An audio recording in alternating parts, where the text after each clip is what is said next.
committee. But I do think we need to be clear about what we're really talking about today and what the so-called sanctuary city policies actually mean. What Republicans are calling sanctuary cities, it simply means that a city or a state is not going to do the job of ICE for them. That's it. Republicans are acting like there's like a mythical barrier that keeps ICE completely out of cities. If you're listening to Fox News, they make it seem like they're police at the borders of Chicago keeping ICE agents out. And that's simply not the case. Republicans want every town, city, state to dedicate their limited resources to entering what's called a 287G agreement with ICE to either do their enforcement work on the ground or hold people in custody for an additional 48 hours on detainers. That's 48 hours beyond the lawful detention. To be clear, that is illegal. In more than 700 counties in at least 9 states, there are policies or court decisions limiting these ICE detainers, as it is such a blatant violation of the Fourth Amendment. And when people's Fourth Amendment rights are violated, it's the cities, not ICE, who face civil lawsuits. As a reminder to Republicans, the Fourth Amendment is the one against unlawful searches and seizures. Just last year, New York City's Department of Corrections had to pay $92.5 million in a settlement to those they unlawfully detained for ICE. Republicans are putting these mayors between a rock and a hard place. And the reason that they're doing this is because Trump is trying to get them to do illegal things. If they work for ICE, they risk violating their own residents' constitutional rights and opening themselves up to costly litigation. But if they don't do Trump's bidding, they're being threatened with losing federal funding. Today's hearing is nothing more than a shakedown against the mayors of some of our nation's biggest cities and a part of Trump's ongoing anti-city crusade. In Trump's America, if you disagree with his priorities, then you lose federal dollars. Just last week, Donald Trump actually called city leaders who oppose his cruel policies sick politicians. Just a few days before that, his border czar, Tom Homan, threatened that he would be bringing hell on the city of Boston. Mayor Wu, what do you think about these threats against Boston and their attempts to force you to enact policies that are against the very things your constituents voted for? The laws are most important and the safety of our residents are most important. And what I hear from all of our residents across every one of our neighborhoods is that, in fact, undermining the trust is what would make our city less safe. And so we need everyone to feel secure in their communities, like they can reach out, they can call 911 when they need help.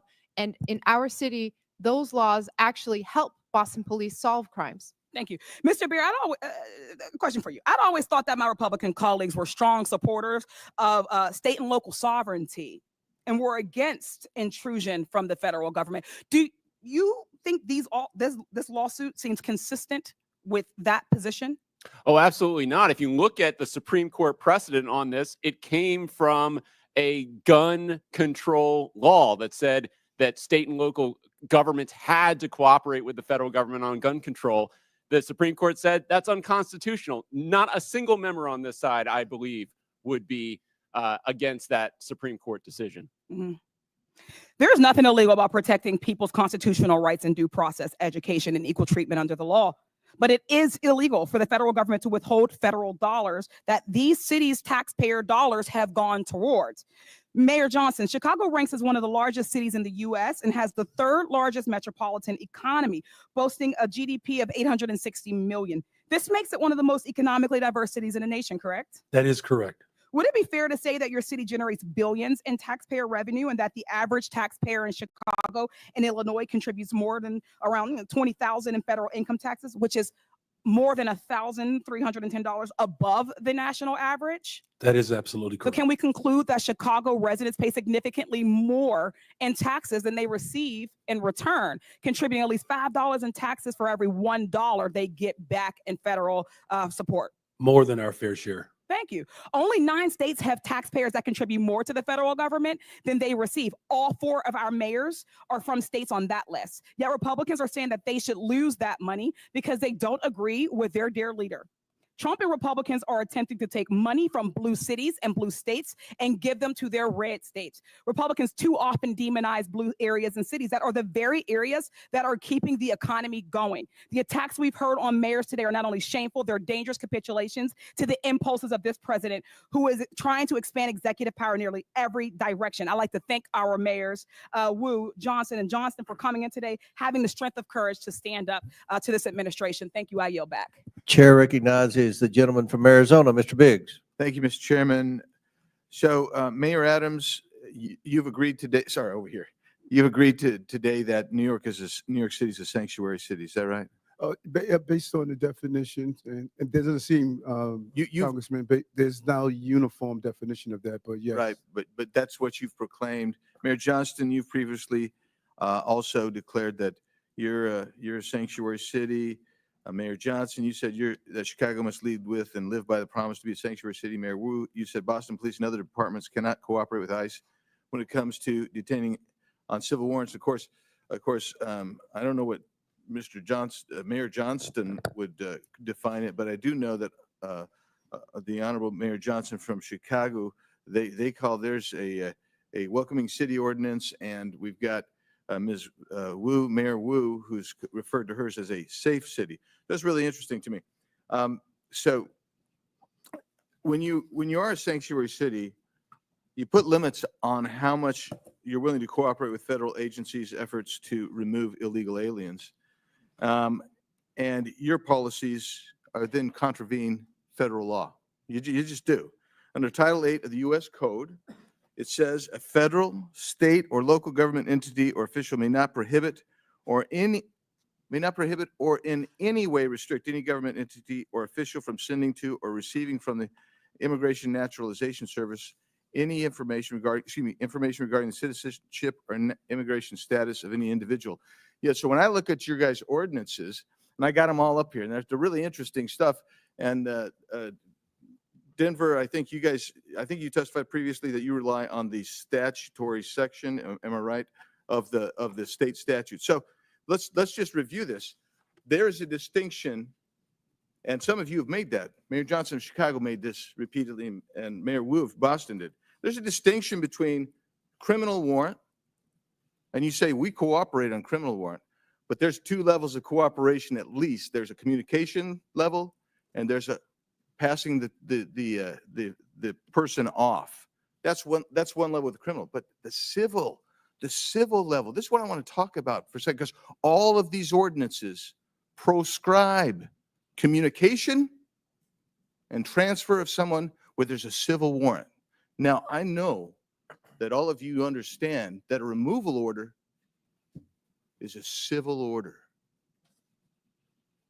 And that means none of you and none of your agencies within your municipalities are communicating or passing over someone where there's a ICE removal detainer. So I don't care how many times, 1,226 or whatever it was in 7 years, I don't care how many times you do it, but if you're not doing it for civil orders, then you're allowing people who have a removal order, who've had due process, because that's how you get a removal order. You're allowing them to stay in the country. You're in violation of this law right here. You're in violation of that law right there. And you've got to start realizing what your criminal culpability is on that. And that's really what we're talking about here. So you don't think that's harboring perhaps, but let's take a look at that next statute, please. That next federal statute. In conducting investigations and hearings, immigration officers and administrative law judges shall have reasonable access to examine evidence of any person or entity being investigated. If you're holding someone back even if it's under a civil warrant, because that's what you said you're not going to participate in, and you are preventing access to that person or evidence, you're in violation of this. You have criminal culpability under this. And you'll notice there's no mens rea requirement here. This is it. Every one of you. is exposed to criminal culpability here. That's the reality of it. Let's do the next one. Any person who knowing that a person is an alien, knowing or in reckless disregard, now you got a culpable mental state here, of the fact that an alien has come to, entered, or remains in the United States in violation of law, conceals, harbors, or shields from detection, or attempts to conceal, harbor, or shield from detection, such alien in any place. You'll notice it doesn't make a distinction that all of y'all want to make of criminal warrants versus civil. You're all in violation of all three of these statutes. You got criminal culpability. I yield back. Gentleman yields back. Chair recognizes Ms. Randall from Washington State. Thank you, Mr. Chair, and thank you to our witnesses for taking the time to be here today. I represent the northwest corner of the country, though I did happily live in Boston for 10 years safely. And Washington State is proudly home to more than 1 million immigrants. We know in Washington that our communities, like yours, are stronger because of immigrants. We are fed because of immigrants. We're able to take public transportation because of the work of immigrants. We are able to work on building the affordable housing that we need because of immigrants. We receive quality health care because of immigrants. But this administration, as we see over and over and over, is more concerned with deporting families than supporting families. Their actions are rooted in hatred and fear and deliberate misunderstanding. They say they want to lower costs, but what their actions show us is the opposite. Immigrants drive our economy. And this administration's mass deportations have disrupted small businesses, wreaked havoc on our communities, all while families see their grocery bills continue to rise and worry about their health care being ripped away. My constituents are scared. They're writing to us that they're afraid to go out in public, send their kids to school, go to the grocery store without 2 other members of their family or their neighbors with them. There are dozens of families making emergency plans to make sure someone is legally designated to take care of their children if they're detained or deported. And in fact, our governor had to create additional policy to ensure that kids are not left alone when their parents disappear. We've heard from beet farmers and wheat growers and florists, Christmas tree farms, grocers, and salal harvesters that their businesses cannot continue without the support of immigrants. We know that there is a huge economic impact to our families and our communities. And Mayor Adams, per your testimony in 2021 on immigrant New Yorkers, you stated that including those who are undocumented, immigrants in New York paid billions of dollars in taxes and contributed billions more in spending power to the New York economy. Is that true? Oh, yes. Yes, thank you. So one can imagine if this administration continues its mass deportation plans in cities across the country, including New York, it would have a significant impact on all our economies. Mr. Byer, can you speak to what the economic impacts of mass deportation would mean for the U.S. economy? Absolutely. It'd be devastating. You're looking at an instant recession if it was, some magic wand you could wave to get rid of all these people like they want. That'd be about a 7% drop in GDP. That's well into the trillions of dollars in lost production of goods and services that benefit Americans. And when you really think about it, when it comes to the cities, right, it's not equally distributed across the country. It's really these cities and some others that are going to be overwhelmingly impacted. So those neighborhoods, you're looking at a death spiral of economic activity when you remove so much of the population. And of course, we talk about just the people who are undocumented, but their children, their spouses, all those people are going to be affected by mass deportation. Thank you so much. And Mr. Chair, with unanimous consent, I'd like to enter this New York Times article, Frustration Grows Inside the White House Over Pace of Without Deportations. objection, so ordered. Thank you so much. And, you know, this committee has been very interested in uncovering waste, fraud, and abuse.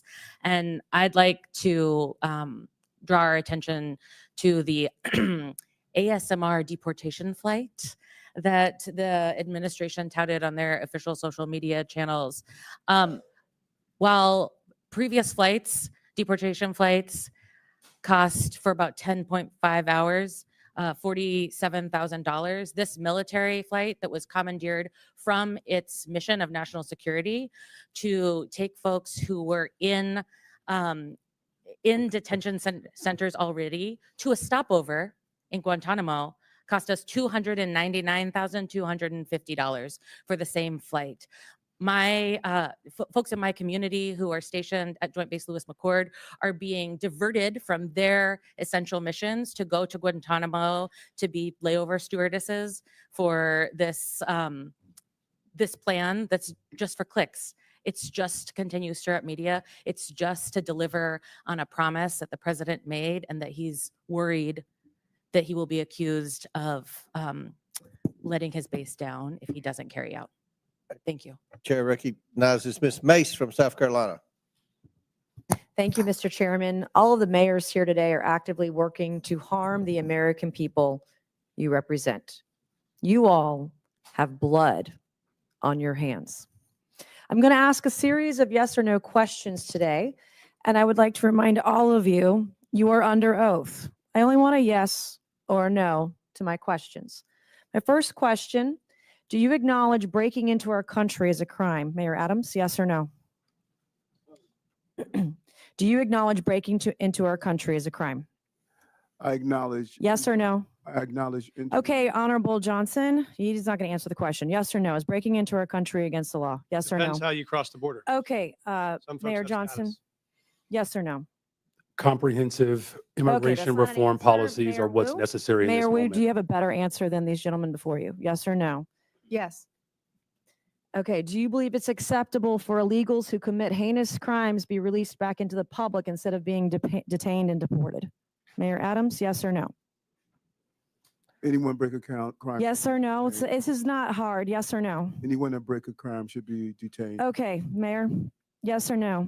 They should be deported. Okay, Mayor, Any individual yes that or no? causes harm Yes or and no? breaks the Okay, Mayor law Wu, should be held this accountable. is why you have 6% approval rating, because you suck at answering questions. Mayor Wu, yes or Anyone- no? Anyone who's a public safety threat should be prosecuted. All right, I have my next question. When an illegal alien rapes a woman, do you believe you're on the right side of history? Mayor Adams, yes or no? Can we say that question? again? Okay, Mayor Johnston.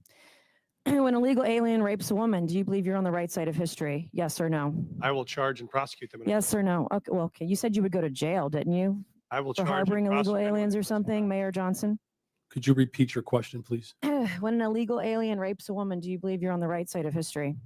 Could you clarify that question? Okay, Mayor Wu, yes or no? No, rape is obviously Then horrible. why are you letting rapists back out onto the streets of Boston? That is not true. That is Okay. not what's happening in When Boston. an illegal alien molests a kid, molests an underage kid, do you pat yourself on the back for being compassionate? Mayor Adams? It's despicable and he should be arrested. Mayor Johnston? I prosecute folks that commit crimes like that. You guys let him out on the streets. Mayor Johnson? We arrest violent criminals in the city of Chicago. Mayor Wu? We investigate, arrest, and prosecute. You guys don't sound very confident today.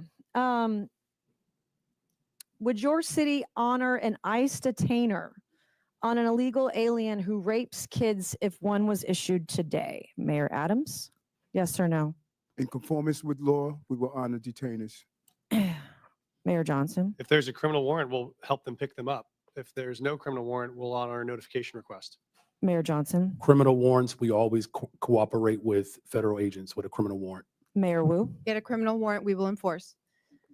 A criminal warrant.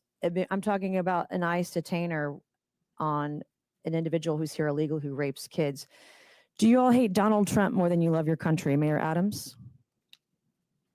I respect my president. I respect my Yes or country, no? and I You're having the respect hardest time my today. Senate. Mayor Johnston? I love my country. Yes or no? I love my Okay. country. Mayor Johnson? As the son of a pastor, I love everyone and this country. Mayor Wu? I love my country and my city. Do you all, are you all willing to go to jail for violating federal law? Mayor Adams? I'm not going to violate federal law, so I don't have to worry about that. Mayor Johnston? We don't violate federal law either.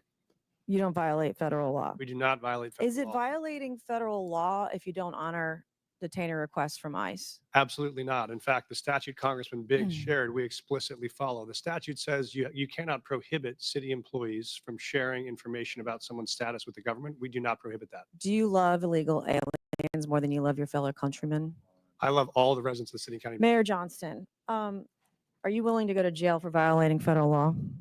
The city of Chicago complies with all laws. Oh, I highly doubt that. Mayor Wu? We are not violating federal law. Mayor Wu, I have a last couple questions for you. Do you believe that ICE arresting a child rapist, quote, threatens everyone's safety, end quote? Yes or no? No. Does ICE arresting a murderous MS-13 gang member threaten everyone's safety? Yes or no? No.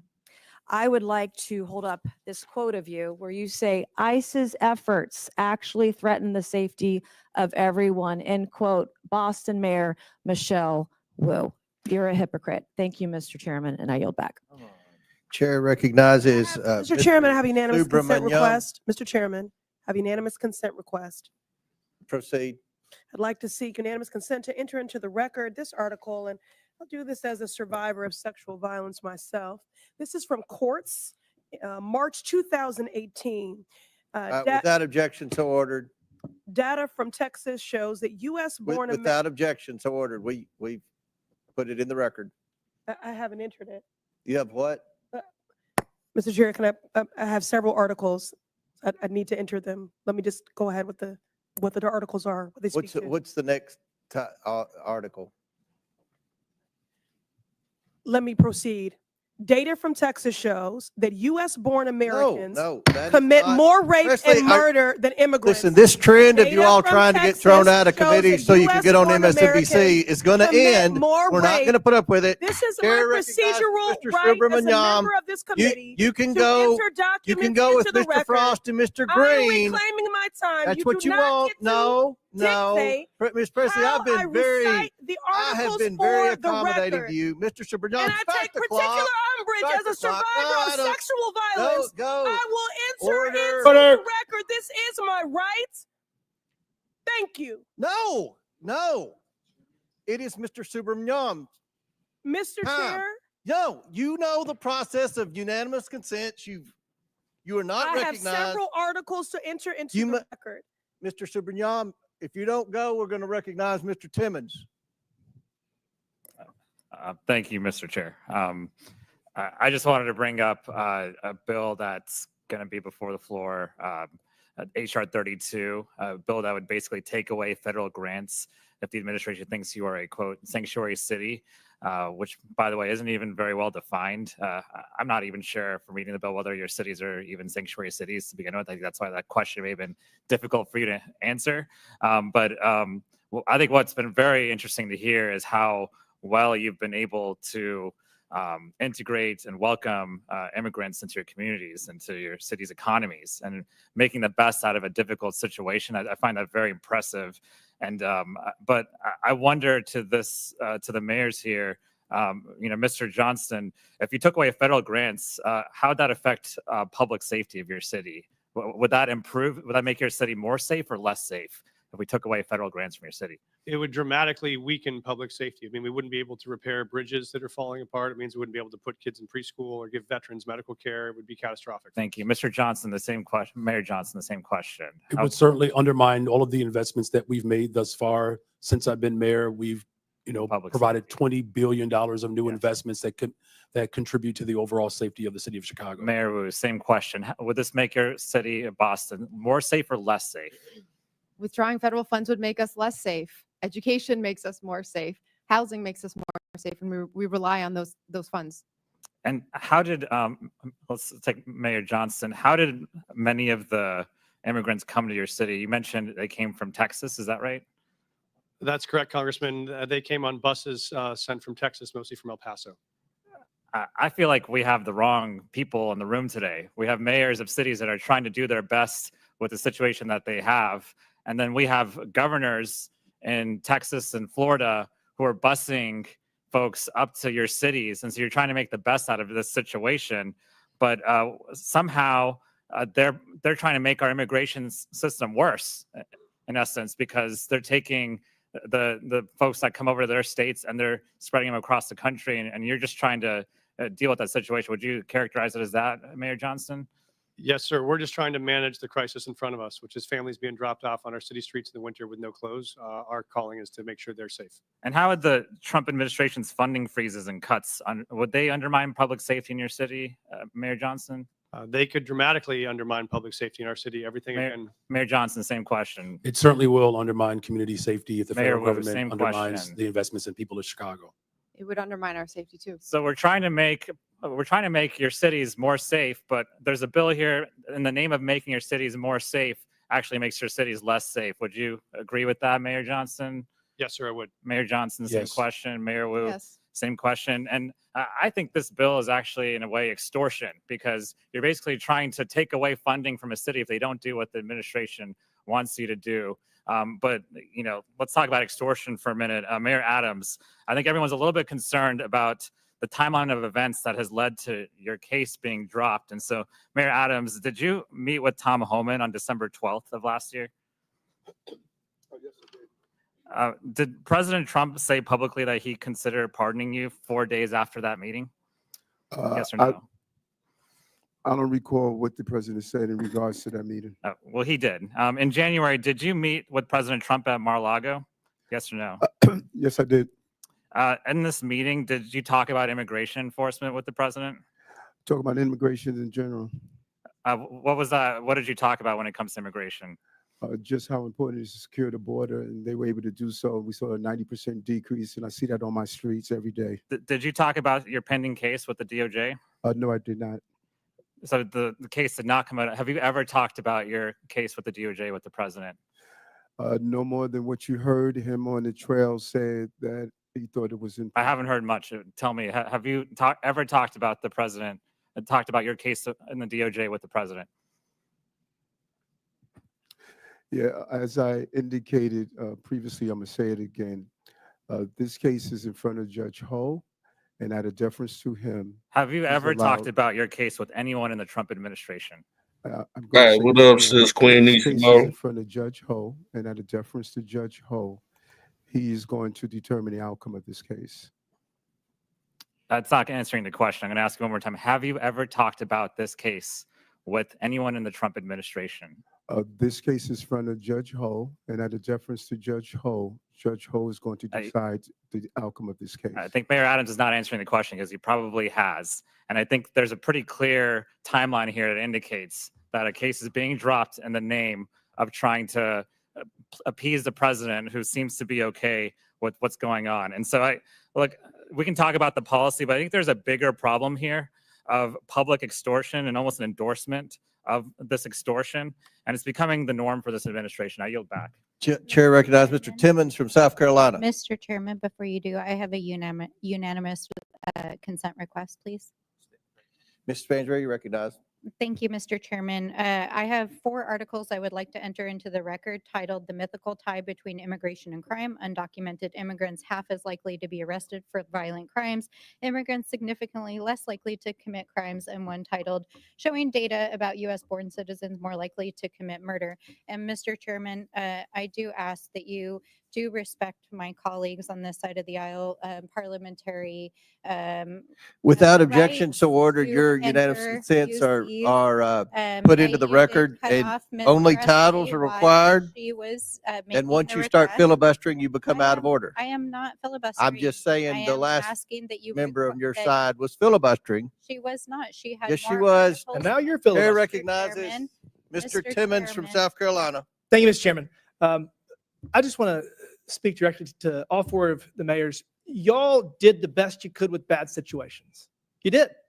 The former president let in, I don't even know what number to use. Some places use 8 million, some people use 16, 20, whatever the number is. And so each of you had an influx of illegal immigrants into your cities, and you have federal, state, and local statutes that you have to deal with, and an untenable situation was created.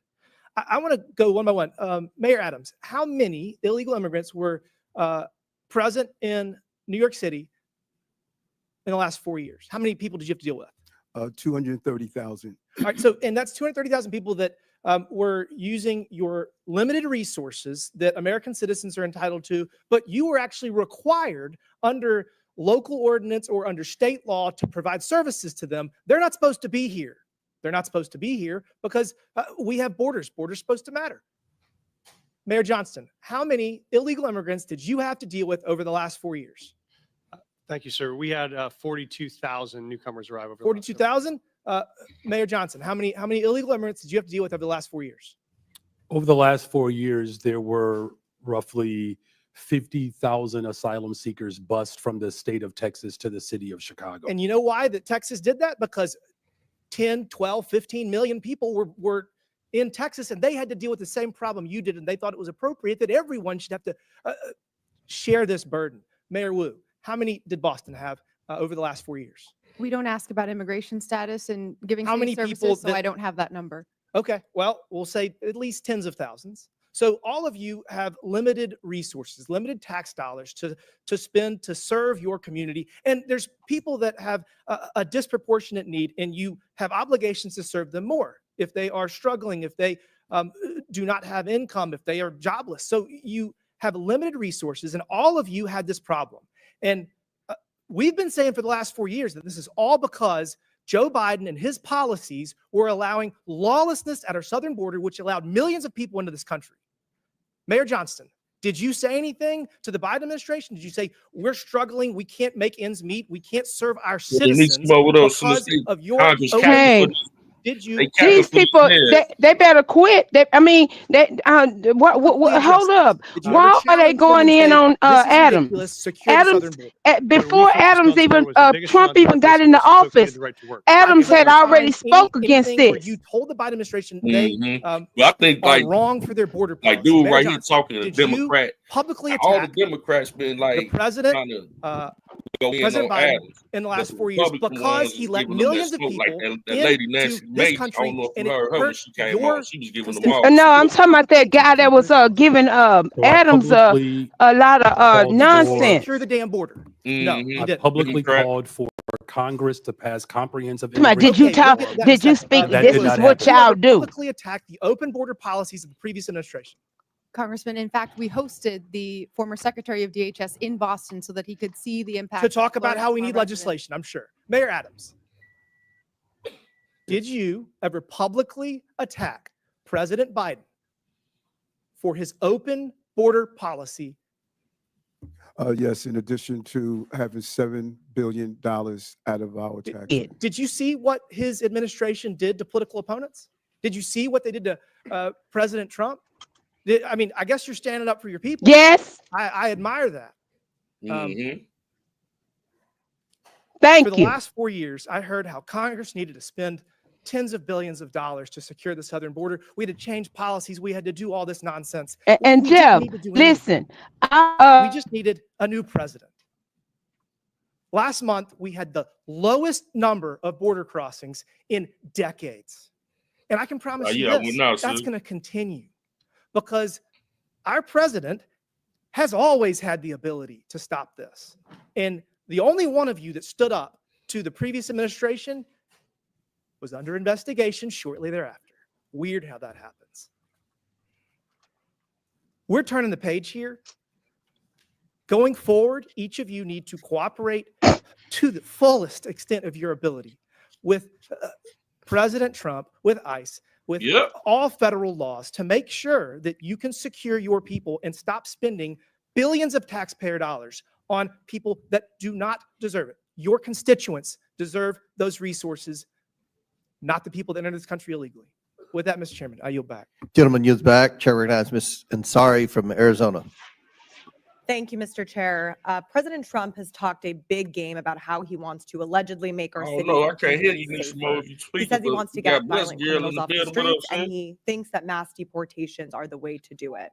He sent Hey, ICE bro. and Border Patrol How you agents doing? after our Native American I'm communities, good. parents, Niecy and on children, on and here too, but law-abiding American she had went citizens out. who I are don't know for targeted some with simply the because of the audio, color but of their skin or the language that they're speaking. The Oh, chaos okay. and the fear that this has instilled pits How neighbor y'all against doing? neighbor, creates more distrust in law I'm good. How enforcement, you and puts doing? us all in danger. Mayor Wu, first of all, congratulations on your baby.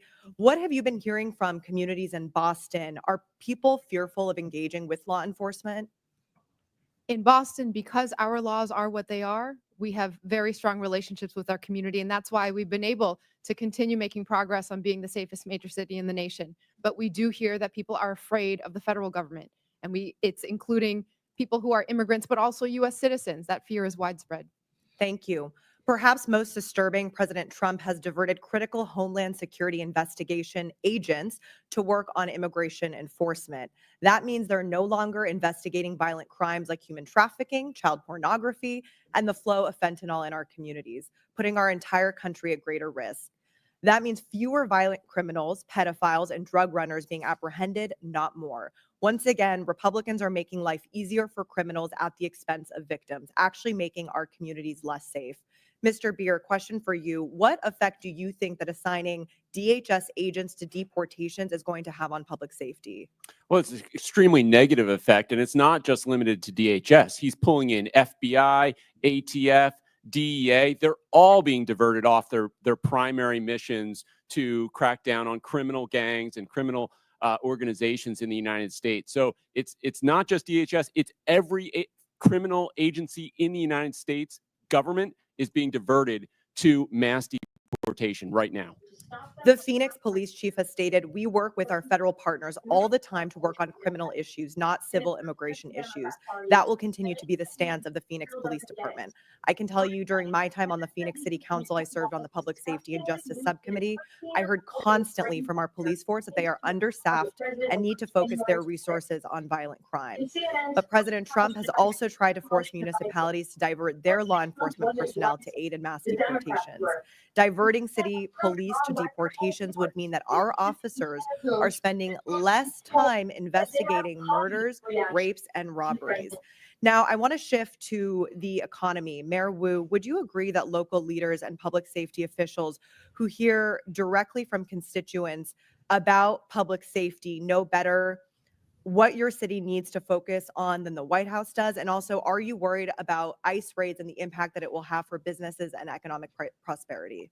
Yes, our local community knows best. And we can tell you in Boston, over our history, it has not been the word of presidents or kings or presidents who think they are kings that set what happens. It is our residents. And Mr. Beer, can you tell us more on what the economic impacts like food prices and housing costs of mass deportations would be and how this could affect a city like Phoenix? About half the cost of the fruits and vegetables on your in your grocery store is coming from the labor of immigrants and other workers at our farms. So it's an extremely important component of our agricultural production in the United States. If you look at where these people have gone, they have gone into the sectors where there is no work visa. There is no legal immigration option for employers to hire in these sectors. That is why we had so many people come, because of the labor needs of the United States. Thank you so much. I truly want to thank the mayors for being here and taking on these ridiculous attacks on our local officials. You know what is best for your communities and the people that you represent.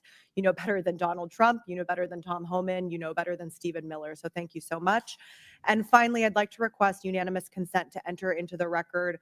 First, a report published by the American Immigration Council titled Mass Deportation, Devastating Cost to America, Its Budget, and the Economy. And second, a Center for American Progress report titled Trump's Rash Immigration Actions, Place Cruelty and Spectacle Above Security. Without objection, so ordered.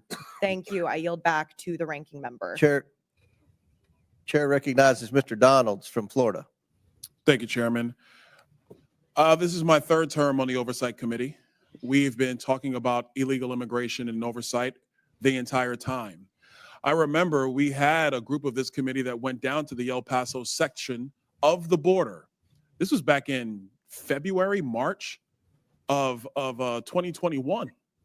And during that time period, we were at one of the holding centers, and there were these buses that were coming to the detention facility, and they were picking up 30 kids, 50 kids at random, walking out of the facility. And when I went over to question the bus driver that was transporting these kids, border agents told me, as a member of Congress, that you're not allowed to question the bus driver. And of course, people knowing me, I didn't take no for an answer. And I repeated the question. And I was told that this bus of children was leaving El Paso and going to San Diego. And so what was occurring under the Biden administration is that they were busing unaccompanied minors all across the United States for one reason and one reason only. And that was because they did not want the press to see the pictures of kids in cages. They did not want to see our borders being overrun. They wanted to disperse that problem all through the United States. That is the reckless history of illegal immigration under Joe Biden and the Democrat Party. Mayor Johnston of Denver, you lamented earlier that there were 10 to 11 buses coming per day to your city. Did you ever talk to Joe Biden about why this was happening to your community? Thank you, Congressman. I both reached out to Governor Abbott from Texas. He didn't respond, and I did. Why would you reach out to Governor Abbott of Texas when it is Joe Biden, the former commander-in-chief, that opened up our borders? Why didn't you talk to him? Well, our buses directly were being sent from Governor Abbott in Texas. So that was why we reached out to say, we're happy to collaborate on a coordinated entry system. We understand no one state or no one city should bear the entire brunt of this, but let's collaborate. But I did. So I'm glad you said that, because that brings me to my next point. Governor Abbott and Governor DeSantis, when they started moving illegal aliens out of their states who were bearing the brunt of what Joe Biden and Kamala Harris were doing, and they've sent them to Denver, they sent them to Chicago, they sent them to New York, they sent them to Martha's Vineyard. The reason why they did that is because you four could hide behind the realities of illegal immigration on border towns all through our country and on cities and states who did not want to see illegal immigration, but did not have the political representation to go to the White House. And only when it showed up on your doorstep did you get upset. Mayor Johnston, coming back to you, how much did your city spend on illegal immigration? Do you have a round number? Over the last couple of years on all newcomers, whatever their status was, it's around 79 million since 2022. 79 million. Mayor Johnson, Chicago. How much has the city of Chicago spent on illegal immigration? If you're referring to the 2022 up to 2024 of the buses coming from Texas, roughly the same percentage of the state of Texas, about 1% of our overall budget. What is that? Because I don't have the city's budget in front of me. Numbers. It's 1%. And if you want the actual calculation, we can make sure someone. You're the mayor. You don't have the math in front of you. It's 1% of the overall budget over the last 4 years. That's why you're a failing which mayor. is Mayor the same Adams, number that how was much did sent the from city of us New from York the actually state spend of on Texas. illegal immigration? Mayor Johnson, I already asked you. You don't have a hard number. McDonald's You don't have a lighting hard them up. number. You're not running your city. he well. Mayor Adams, cooking how much did the city of New I'm York actually telling spend on illegal immigration? 6.9 billion of taxpayers' dollars. $6.9 billion of taxpayer money on a problem that was fostered on the American people. Mayor Wu, in the city of Boston, how much did you spend? We don't ask about immigration status and delivering city You don't services, ask so about we how don't much have money that the city number. of Boston has spent on illegal immigration. We Are you don't out of your distinguish mind? between immigration status. Do you as manage part your of our budget city or not, policies. Mayor That Wu? is how we keep our Mayor city Wu, do safe, you and manage we your have budget or the not? numbers to prove it. I manage my budget. I have a AAA bond rating dating back 10 years. So to the Well, city of answer the Boston, just question. understand that your mayor Right. does not care how much of your resources she has spent on people who are not citizens The city of of Boston the city of is Boston. sick of having people reclaiming my outside time. Boston Mr. telling Bear, us what Mr. we Bear, I have need. a question for you because I understand Cato's perspective when it comes to illegal immigration. I understand that the Cato Institute for a long time has had a standard of actually having open immigration into the United States. Generally speaking, I don't want to get into specifics. We support legal immigration. We want immigration to be let me legal. let me ask you this question, because one of the great libertarians of the modern era, Milton Friedman, famously said, you can either have open borders or a welfare state, but you have to choose. Mr. Beer, what do you choose? Milton Friedman said he wanted to allow illegal immigration to continue. I disagree with Milton Friedman's position on that. We should have legal immigration and build a wall around the welfare state, not around the country. That's in the best interest of taxpayers. And I would argue that under the current system where you have sanctuary cities popping up, it is not possible to build that wall. So America can. has to Absolutely you choose, can. Mr. Beer, you're done. America has to choose between securing our nation or protecting the taxpayer. I choose secure the nation. I yield back. Gentleman yields back. Chair recognizes Mr. Bell from Missouri. He lit him on fire. Thank you, Mr. Chair. In the 80s, there was the war on drugs. That didn't go so well. We essentially created classes of criminals for people, citizens, who just needed help. And I won't recount that entire history, but I don't think that we realized the error of our ways until it impacted more affluent communities, particularly with the opioid epidemic. And so now Republicans have began a new campaign, a war on immigrants. And while Who is this Republicans dude? and Democrats both recognize the need to strengthen our Somebody in borders, Congress, instead of obviously a sitting down Democrat. and actually fixing the border situation. Did you hear what I as said it's been earlier? alluded to, or actually we did that, but then No, you had went out. after supporting Oh, the Republicans, dude that voted against it after our the boss told our them not former to, mayor in Houston which really would have been a win that for the took American people. Sheila Jackson's So, position as a former after prosecutor, he was done with as policing and mayor. community relationships Black guy. go He hand was in hand. there in You Washington have to D.C. have last them night, in order to be effective clowning with with law enforcement. Al Green. And How to about he get died this to get morning? bad people off the streets who are not going to commit a crime in front of a police officer. Wow. Oftentimes it's our people. What in did our I tell y'all communities who before I got can off of that help, live last night? get those people off the street by sharing and cooperating with law enforcement. But that starts with trust and understanding. As Yeah. a former prosecutor, That's limited the former resources. mayor, we have Houston, huh? to be Yeah, he was black, a black considerate guy. how He we had utilize those you got bone resources. cancer, and you acting a fool out there with Al so my Green, first thinking question, you Mr. got Byron, I'll time. go quick because I want to try to Dude, yeah, get to these people y'all. need to Why cut will it requiring a out. local police department to honor Mm. extrajudicial ICE detainers or risk losing federal funding make our cities less safe?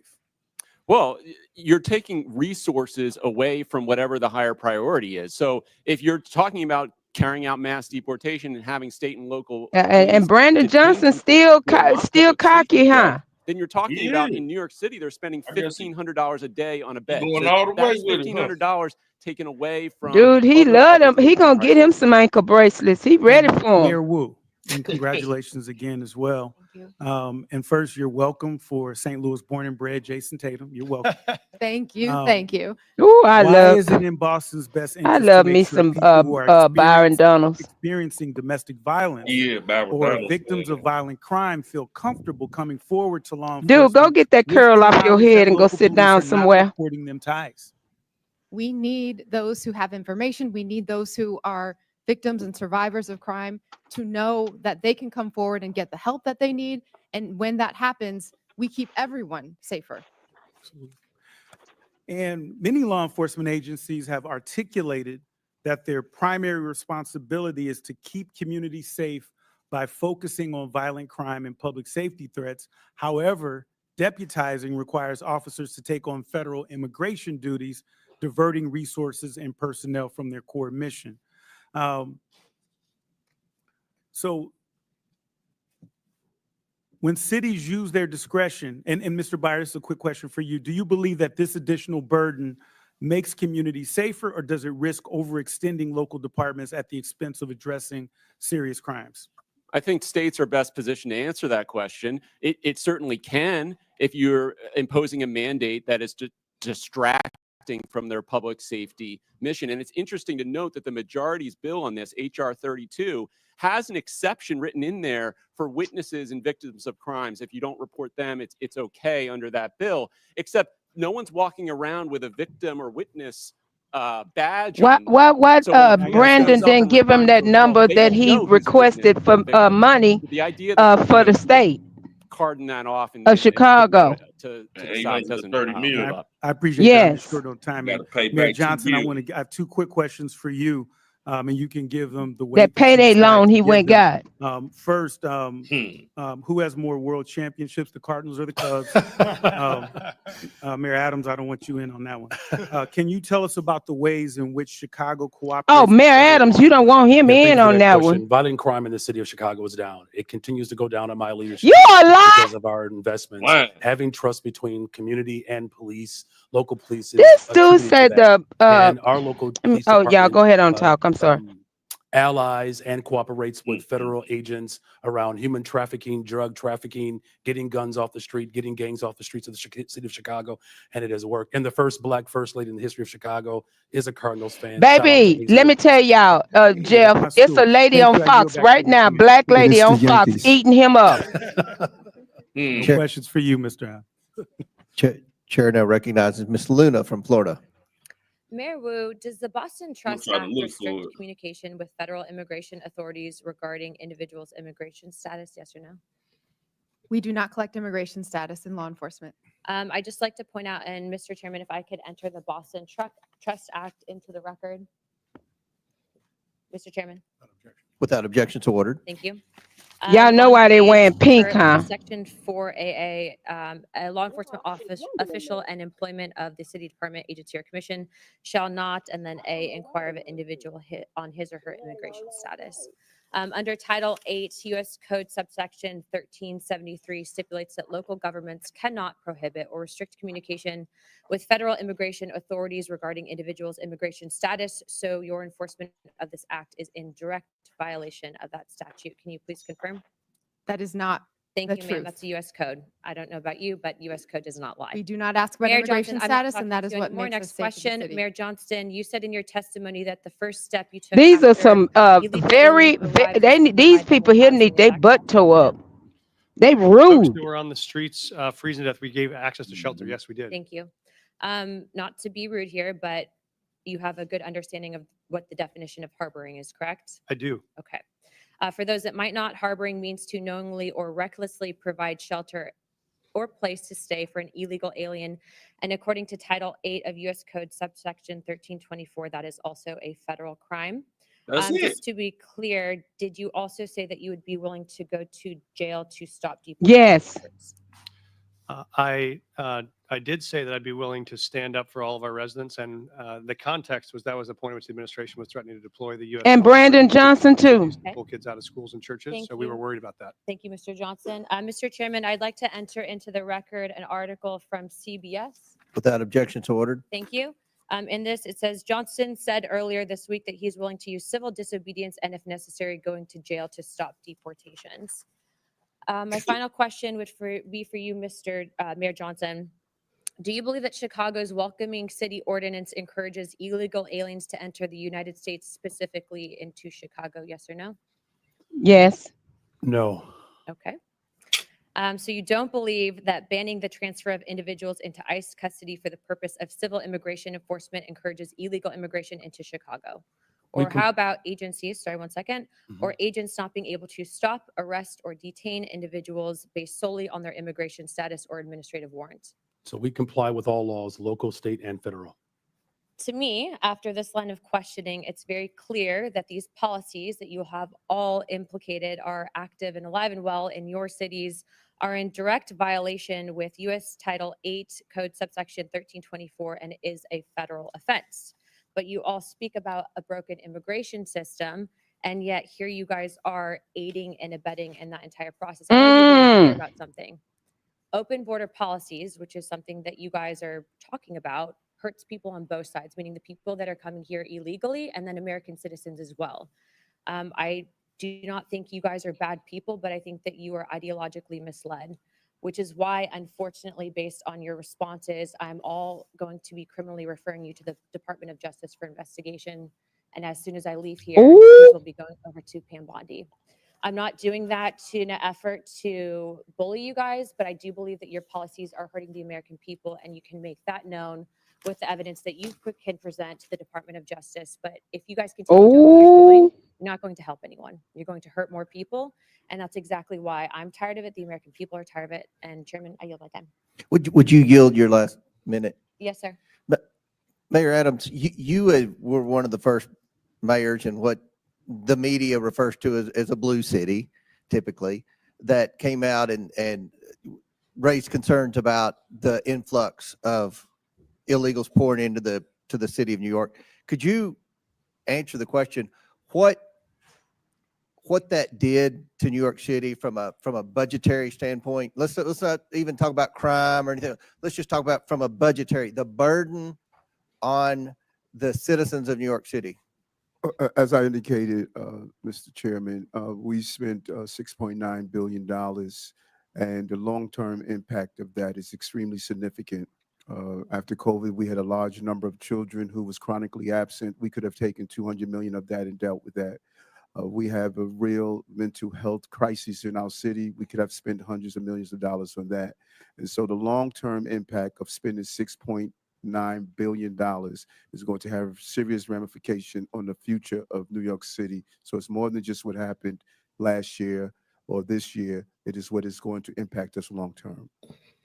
And I think that's one of the purposes of this hearing, to talk about the consequences from cities that have huge illegal alien populations. So Chair now recognizes Ms. Presley from Massachusetts. Thank This you, Mr. lady's Chairman. crazy. Mayor Wu, I am grateful for our longstanding partnership in public service. I'm grateful to be your congresswoman as well as your constituent. Can I get that time back? All right. Again, grateful for our longstanding. Oh, partnership in Lord, public there she service, go. grateful to be your congresswoman and grateful to be your constituent. She was Clear just my colleagues cutting up across the earlier, aisle didn't do their homework talking because the out of fears and turn. division they're trying to project onto Boston are really the stuff of Fox News. This fever dreams. crackhead here, Our city is vibrant. Our her city head is diverse. too loose. Our city is beautiful. Mayor Wu, immigration is Barkley, he is. central to the economic success of Boston, is it not? Absolutely. All of our key industries, whether it's healthcare, life sciences, higher education, financial services, everything that we do depends on immigrant residents and the contributions that they make. Thank you, Mayor Wu. Immigration defines Boston. For generations, our city has been shaped by Go back, people Preston. who have endured Closer, incredible so you can make sure hardships you to he arrive at our don't. shores seeking a better life. They drove taxis, opened restaurants, studied at our schools, built homes, repaired our roads and bridges, cared for patients, cleaned offices, built businesses, provided essential early education and childcare for our babies. There is no doubt immigration is essential to the success of Boston, but there is, in fact, a dark threat looming over this great city. That threat is the racist and xenophobic anti-immigrant policies coming from this Trump White House. Mr. Chair, I ask unanimous consent to enter into the record this Boston Globe article titled, "They're Going to Deport Us. Trump's immigration policies prompt some children to skip school." Without objection, so ordered. Mayor Wu, I've been speaking to principals and educators in Boston at various roundtables and town halls that I've convened, and the stories are heartbreaking. Elementary school children are crying in their teachers. Well, go take care of them. You can get them in your house.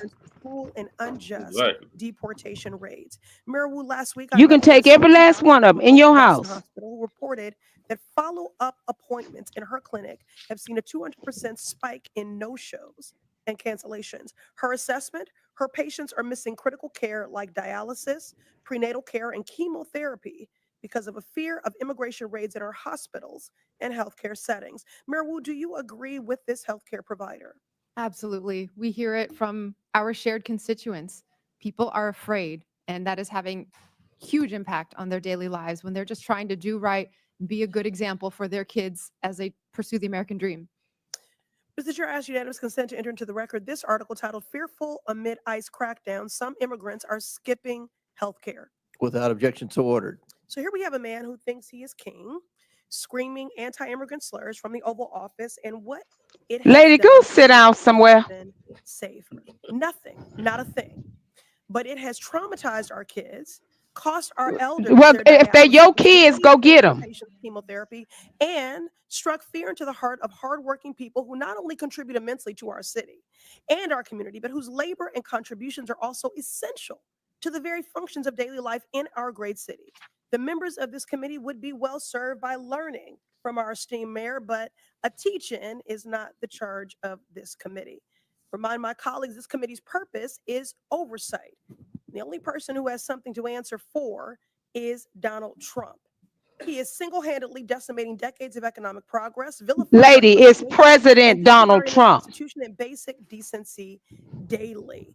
This man points to our most vulnerable, scapegoats them for every hardship, while he This himself lady ain't is got nothing actually to do the with Donald source Trump. of the hardship that the American people are experiencing. President Trump. My colleagues don't really care about criminality. If you really cared about criminality, you would do something about Elon Musk's power grab, stealing. Lady, lady, lady, You would do lady. something about efforts to defund the National Institutes of Health cancer research. If you really cared about criminality, you would do something about people that want to rob our And do something babies about you. of food. Make it make sense. My Republican colleagues across the aisle believe a 6-year-old from El Salvador who wants to go to school and a mom who fled Well, violence go to and school hate and are the reason that the cost of eggs are too damn high. And your housing and gas will follow suit surely because of these Donald Trump tariffs. The shameful Republican ripoff slashing away at basic government services to line the pockets of Donald Trump's buddies so they can buy toy yachts and rocket ships. It is a shame and a sham. America has a problem, and it is Donald Trump. And if my colleagues really cared about criminality, they would do something about him. I'm grateful the people of Boston and my mayor stand with their neighbors from every walk of life. I yield back. Chair recognizes Mr. Gill from Texas. Thank you, Mr. Chairman, for holding this hearing on such an important topic. Mayor Johnson, I want to start with you. One of your first actions as mayor was establishing a deputy mayor for immigrant, migrant, and refugee rights. I want to ask you a series of questions. If you could answer with a yes or no answer, that'd be great. First of all, do you support allowing illegal aliens to obtain driver's licenses? Just yes or no? So the city of Chicago has been a welcoming city for over 40 years. I'll take that as a yes. Next question. And that's do the you- policy that we will hold to. Do you support tax dollars subsidizing or paying for the health care of illegal aliens?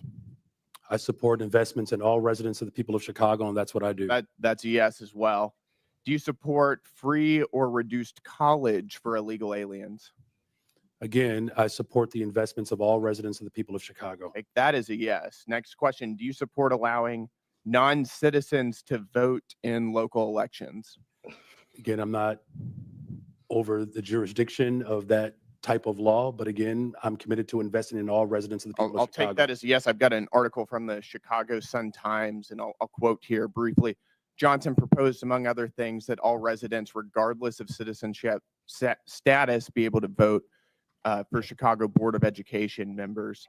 Next question. Your website states, and this is your campaign website, quote, "I will not stop fighting until abortion access is completely secure for people all over the country," end quote. Yes or no, do you support taxpayer-funded abortions for illegal aliens? I support the reproductive rights of all people, all Take women. that is a yes as well. Your mayoral transition website mentions support for creating a Chicago Board of Education non-citizen advisory board. Again, yes or no, do you support appointing non-citizens to government advisory boards? I was invited here today to discuss welcoming yes or cities. no? I was invited here to discuss welcoming This is a cities. yes or no If you're question. interested in asking me You're not questions gonna about the filibuster. welcoming I'll city, take that as a I'm yes. happy We're to gonna answer move those on. questions. No, we're going to move on. As you know, President Trump, unlike the previous administration, has taken serious action to bring foreign criminal gangs to justice, to take our border back and to restore public safety in our communities. He designated 8 transnational criminal organizations and cartels as foreign terrorist organizations. These are groups like Tren de Aragua, MS-13, Sinaloa, other of some of the most grotesque and ruthless and brutal organizations in the world. You, as mayor of a sanctuary city, have been virtually giving favors to illegal aliens. Apparently, you support an enormous amount of taxpayer resources going to them as well. But you yourself have also received a lot of gifts. And for those of you who don't know, Mayor Johnson has a secret gift room that is not given access to the public or for access to the Office of Inspector General. I'd like to ask you a couple questions about that. Do you know everyone who's given you a gift since you became mayor? The city of Chicago has had a policy for That's 40 a years yes or no question. where there are individuals that would like to give No, gifts to I'm the city of reclaiming my time. I'm Chicago, going to take that as a and we do no. not accept When those did gifts. you We become receive mayor? them on No, I'm going behalf to reclaim my of time the city here. of Chicago. You're not going to filibuster here. When did you become mayor? I was elected mayor of the city of Chicago in April of 2023, and I was sworn in That's May good. 15th On June of 12th, 2023. On June 12th, 2023, you received Hugo Boss cufflinks and a personalized Mont Blanc pin. Do you know who gave you those? So I did not receive those personally. The city of Chicago You received those them, on behalf and of the that's city of right, on behalf of Chicago. the city of Chicago, you know, as I every understand the mayor difference. in the You know history who- of Chicago who has you know who provided gave those gifts to the city of Chicago? Do you know who gave those to the city of Chicago? So again, on behalf of the city of Chicago, there It's are a yes gifts or that no are question. received, Do but I you? do not Do you- accept. Those are not So you my don't- personal so you gifts. don't know. Those are the gifts of the city of On March Chicago, 18th, and that's why you are aware 2024, that they exist because they're reclaim within my the law. time here, sir. On March 18th, 2024, you received a Gucci tote bag. Do you know who gave you that? Gave the city of Chicago that? Again, I was here and I was invited. I'll also to take that as respond no. to the On March questions 19th, around 2024, welcoming the city. I'm city of happy to answer Chicago any of those received questions. A Givenchy bag, a Kate Spade purse, and Carucci shoes. Do you know who gave the city of Chicago those? Again, I was brought. I'll I take brought that my as a no. energy I'm here reclaiming my to time. respond. Hey, Here. I am y'all see reclaiming my y'all see This LA? raises serious ethical concerns. You're providing Nah, an what happened? enormous amount of Oh aid my to God! illegal I aliens, mean, aiding and LA is abetting covered criminals with who have come into people our country protesting. illegally. And Covered. you yourself are receiving an enormous amount of gifts, and you won't even Bro- tell us who they're coming from. That raises He need to cut off serious federal ethical funding with concerns. these people. Gentlemen's Mr. time's Chairman, I'd like to ask for That's- unanimous consent to enter into the record the City of Chicago Office of Inspector General advisory concerning gifts accepted on behalf of the city. Without objection, so ordered. Thank you. Chair now recognizes Ms. Talib for 5 minutes. Thank you, Mr. Chair. Mayor Adams, since we're on the this conversation around oversight and some misclaims here about corruption, I mean, do you agree? Oh, with this, wow. Mayor Adams? You undercutting. Oh, okay. You weren't looking at me. That's why. Mhm. It's okay. I'll speak louder if you want. Do you agree to a quid pro quo deal to enforce the Trump administration's cruel immigration policy? Lady, shut up. For protection from the federal corruption charges against you, and you are under oath, just as a reminder. Congresswoman, there was no agreement, there was no quid pro quo, and I've done nothing. Yeah. nothing with So it. help me out here, though. So the Trump official. You don't Tom need no Homan, help. We all know who he is. He said, "quote I'm quoting him. If he doesn't come through, I'll be in his office, up his butt." Sorry, Chairman. Saying where the hell is the agreement we came to? End of quote. You're accusing the Trump administration for lying? Or did they lie? What No, agreement they did didn't they- lie. They're lying then. Mr. Homeland and I both agree we will fight dangerous criminals, and we never had any conversation about my case. Okay. So Mayor Johnson and Johnson and who, I'm sorry, I can't get that. Yeah, we know you There can. you go. This is really important, as a child of immigrants, and I think many of my colleagues on that side of the aisle have beautiful, diverse communities as well. And one of the things that I know happens when we try to have local law enforcement and local city officials. I mean, they even want treasury folks that work for our city treasury asking people for immigration status. That's what they would prefer. It's time Is for that these people to racial go. profiling? Right. I mean, It's what do you time do? for Like, these you wait people for to somebody go. come, they have an accent. Maybe they wear hijab. It's time for maybe they these look people a to certain go. way. That's what they want you to do. That's what they're asking you to This do. lady was These at are- the, They want you all was at the speech to last night. basically Yes. do the job of what the But federal government should be I'm doing telling you, in regards Jeff, to they passing have illegal not, aliens they and must not immigration have gotten the so families news are not about separated, Sylvester because right Turner now they're just all they wanna dying do is this continue to talk about morning. enforcement. These Guess what? people The don't last 20 realize years it death didn't is work either. knocking at their It door. isn't working. So one by one, if you can friend, talk about that because I know my mother, who's been here for over 50 years, is carrying her passport, her U.S. passport for the first time in her life. And she ain't traveling Okay, nowhere who else. you hollering with, She's lady? carrying it because she knows her beautiful accent. It's beautiful. I love it. And just What so does beautiful. accent got to do And with she was anything? not Because the being last time I active checked, immigration. Melania She got a knows she's beautiful being racially accent. profiled. And she already feels unsafe in a community she lived in for over 50 years. Thank you, Congresswoman. I would just agree. We don't think it's relevant to know someone's status when they come into a public library to check out a book, or if they come to the hospital for service, or if they come to register their child for school. The Constitution says you're entitled to an education. Our job is to provide it. So we think that's unnecessary, and it just scares people away. Yeah, Mayor. Yeah, allowing local law enforcement in the city of Chicago to focus on city priorities. Listen to him. As well as making sure that there's trust With his between our slick immigrant cut. communities and all of our Yeah, communities. I've worked on that- domestic violence case as a former immigration attorney. Absolutely. I'm telling you, this is deadly for women being abused. It, Deadly. it certainly engenders trust, and that's how we have Absolutely. driven crime down in the city of Oh, Chicago. shut up, That's- Brandon. Mayor. Thank you, Congresswoman. Boston is proud to be the safest major city in the country, and we do not ask about immigration status when providing city services. We also are clear to all our residents that we do not care about immigration status when we hold people accountable for doing harm in the community as well. Yeah, because when I hear sanctuary city, I hear anti-age racial profiling. I really do. I hear like, okay, we're not here in the business of trying to enforce broken immigration laws that are inhumane, completely immoral right now. That's what I hear. And I, as a former immigration attorney, when I hear the story in Denver, and trust me, ICE is there waiting to pick them up. They sent 6 of them and they couldn't handle 6 of them couldn't take this guy that they're supposed to pick up. I don't, doesn't make any sense to me because they're there. They're pretending they don't know that as a fact. But one of the things that bothers me about all of this is the executive order of rescinding the sensitive locations. Why this is important. They basically want to do immigration enforcement and racial profiling and immigration enforcement that's race-based because look at, I'm at the Canadian border in Detroit. Do you know the majority of people coming down undocumented is Canadian? But guess what? It's still the brown folks that are overwhelming. ACLU did a study, is overwhelming the ones being targeted, detained, and deported. And so for me, the sensitive location, this is hospitals, schools, you know, this is like funerals. This was all a policy in place to protect us from having our communities over police and militarized. Can you talk about the impact of that? And I have 22 more seconds because No, he went 'cause over, his time he went was- over he 22 was- more he seconds. spoke over him. He That went, was no, not he true. didn't. No, I didn't. What- Chairman, I never went spoke But- over him. No, not you. The mayor spoke over Brandon. Oh, well, I didn't, I want, it doesn't matter. He went over 22 seconds. But go ahead I and just ask your want them to answer question. the question about the sensitive locations because this is something we all should be scared of because pastors are calling me because they're talking about churches being possibly having ICE agents show up at churches. But they should show up. Congresswoman, our fastest growing church in Denver went from 700 folks in the parishon to 5 after that announcement. All right.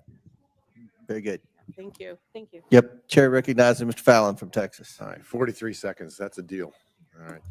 Mr. Chairman, thank you.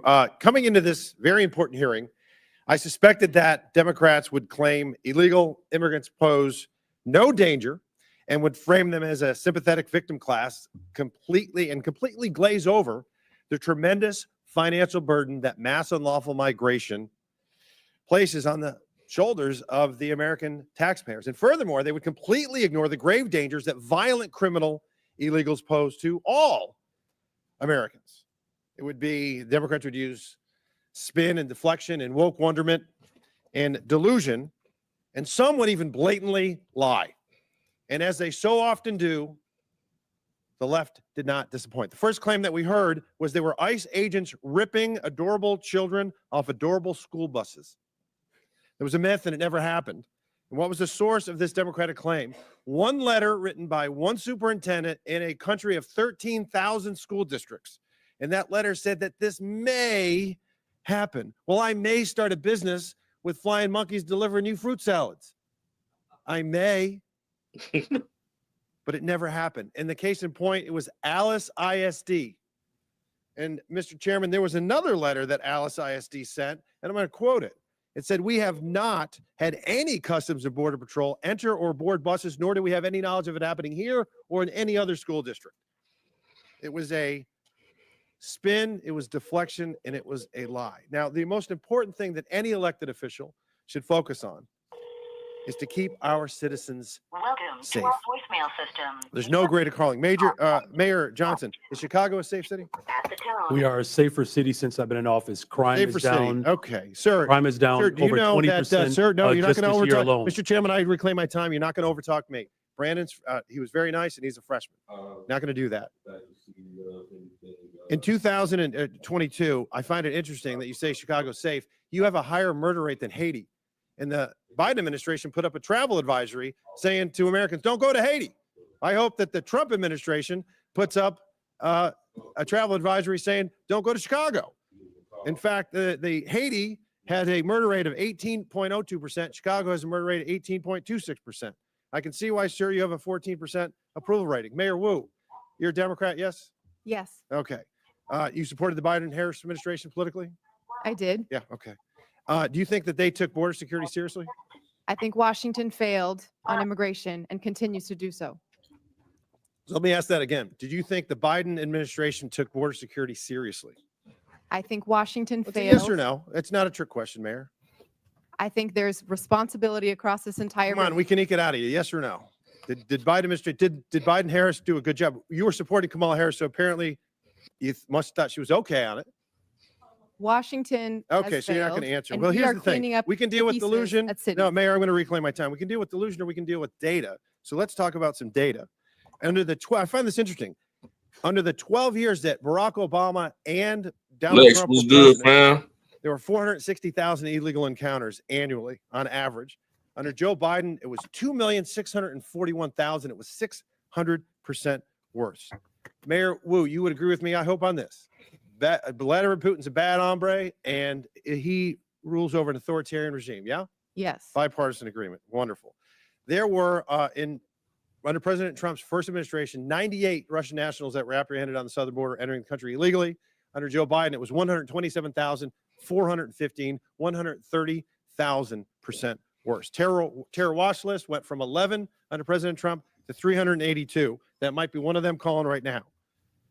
February of 2024, 190,000 illegal immigrants were apprehended. This past month was only 8,000, a 96% reduction. Now, the common theme that we heard from a lot of oversight Democrats is a bold-faced lie that illegal immigrants, or I should say immigrants, are less likely to commit crimes. What they're doing is they're fusing legal immigrants with illegal. When you bifurcate, when you separate them, yes, legal immigrants are less likely to commit crimes, but illegal immigrants are more likely to. Non-U.S. citizens account for 7% of the U.S. population, yet account for 15% of the federal arrests and prosecutions, according to the Justice Department. The Federation for American Immigration Reform found that if you're an illegal immigrant, you were 2 times more likely to be incarcerated in California and New York, and 5 times more likely in Arizona. And in my home state, in June of 2011 to June of 2024, or January 2024, Mr. Chairman, there were 428,000 criminal aliens booked in Texas jails. 299,000 of them were illegal immigrants charged with murder, rape, sexual assault, kidnapping, assault et al. 187,000 convictions. So it is an outrageous claim to say that when we secure the border, Mr. Chairman, no, 42 seconds left. No, you don't. No, I got 20. Yes, I do, because she went over 42 seconds. Spare me. Mr. Chairman, I got 20 seconds left and I'll wrap He's up. wrapping his question up, but he's doing. It's an outrageous claim to say that securing the border and enforcing our immigration laws does not make Americans safer, because it does. And if you don't agree with that, I would encourage you to talk to Laken Riley's family or Jocelyn Nerngray's family. Mr. Chairman, I yield back. Gentlemen, thank you. Chair recognizes Ms. Stansberry from New Mexico. All right. Well, thank you, Mr. Chairman. I always think that we should sage this room after these hearings because we hear a lot of crazy stuff in here. But let me start out by saying, mayors, welcome to our committee. Thank you for serving your cities and your people. I have to say, as also an elected official, you have the hardest job in America. There is no job harder than being a mayor of a major city. So thank you for serving your constituents. And I want to take this opportunity to especially acknowledge Mayor Wu, because not only are you the first woman to ever serve the city of Boston, if y'all haven't been watching, she is also the mother of a newborn who is here with her. She has a 7-week-old baby, and she showed up to testify and be yelled at by our colleagues for 4 hours.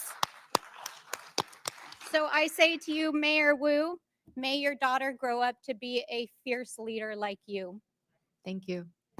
Now, I want to reject the fundamental premise of this hearing, because what this entire effort is about is intimidating state and local officials, attacking law-abiding immigrant families, and spending millions of dollars of taxpayer dollars, both in the administration and in Congress, to make ads that are complete smoke and mirrors, trying to say that Donald Trump has somehow secured America's safety. What they are doing is not making America safer. In fact, it's a total and complete lie, because Donald Trump has failed to actually even secure the border. He's failed to stop illicit drugs like fentanyl from crossing the border. He's failed to secure sufficient staffing and technology to stop human trafficking and illicit All drugs from fast, crossing all the that border. is Joe He's Biden. failed Do to you support fast law forward? enforcement and behavioral health programs to address the issues The that are border affecting is our down by communities. 93%. He's What is failed she to talking Hand even is down. execute on the most basic thing that he said he would do, which was to pass immigration reform when he got into office. Here we are, Donald Trump. Where's your immigration bill? Oh, wait, you don't have one. That's right. Because none of this is actually about making America safer. In fact, all of this is Oh making my God. America weaker. He's dismantling our federal law enforcement Woo! to actually go Christ. Hey, after these actors, cartels bro. and drug Actors. traffickers. Over the Actors. last 6 weeks, Donald Trump Yeah, has taken actors. out the most senior And FBI actors. officials and the officials in our U.S. attorney's offices that were actually prosecuting the cases against the drug cartels. Donald Trump took out the law enforcement that were prosecuting those cases. So let's be real about that. He froze federal law enforcement funds all across the country. I have tribes in my district that still haven't had their DOJ grants reinstated. Let's be real about what's going on here. He's frozen funds to refugee resettlement and other immigrants groups permanently who have outstanding receipts. There are refugees and asylees that had waited decades to get to this country from war-torn parts of the world, and they literally had their flights canceled the last 2 weeks, while don't care Donald about that. Trump is sitting in Right. the Oval Office and offering People out here millionaire trying to oligarchs a rob free people to pay ride for 'em. into America with his gold Exactly. visa program. This lady Is is this crazy. really about making America safe again? You Is see her that speech really she what got he's together. about? Is that really what my colleagues across the aisle That's are a about? shame they Yeah. sent her Because there what I with can that tell paper, you, that as a notebook, that representative from a great notepad. city, the city of Because she Albuquerque, know what a she's blue saying on the state, next. is that we know what makes our communities safer. It means Right, we this stop drugs lady a from coming whine. into our country and our communities. It means that we support and we fund our law enforcement. It means that we fund our behavioral health system. It That's means right, that we Lex. support our mayors, our tribal leaders, and our state officials. It means that we invest in them. It does not mean that we drag them in front of Congress for 4 hours. We yell at them. We tell them we're going to give them criminal referrals. The DOJ is intimidating our mayors. And my colleagues across the aisle are producing TV ads to try to pretend that they're making this country safe again. It's total bullshit. Absolute bullshit. They are not making America safer again. And what they are doing is terrorizing immigrant families. That is what they are doing. Parents who are afraid to send their kids to I school. ain't never heard these Parents who are people go afraid that they so hard won't for their come home home. again. They Kids don't who go are this afraid hard to for leave their their own houses. American I'm Refugees citizens. who have telling you. waited for years to come into this country. And our mayors are sitting here enduring this ridiculous hearing as they've been threatened in front of the American people. And so I will say, in the words of my sister in the front row, who brought forward the words of one of our faith leaders just a few days ago on the House floor, I hope that my colleagues across the aisle, who I can tell Little most of house whom on the come prairie. from immigrant stock, will have the same mercy that our ancestors had shown to them by this country, so that you could sit here and be a congressperson. Lady, Miss Gentle lady's Man, time's she just expired. read somebody. We're Look good at at her. as unanimous consent. What it did, listen. Right. Ms. I'd like Crockett. to be. From The Economist, how Boston became the safest big city in America. Murder is declining across the country, but Boston has led the way. And then I have one more UC request. It is from Oh, InsightCrime.org. Lord. Gang violence in Haiti continued to surge in 2024, following a trend that began after the assassination of President After that, now we got in to listen to 2021. Jasmine The Crockett. country reported a record number of homicides in 2024 with over 7,000 murders for a rate of 62%, up from 40.9% in 2023. Without objections ordered, at the request of the witnesses, we're going to do one more questioner. It'll be Mr. Sessions from Texas. Then the committee will take a 15-minute break. Last questioner before the break at the request of the witnesses will be Mr. Sessions from Texas. Mr. Chairman, thank you very much to the panelists. Thank you for taking time to be here. I hasten to say that I'm probably not going to yell at you. I will not live up to the things that we've been accused of today, but I will say that I want to defend some actions that are being taken.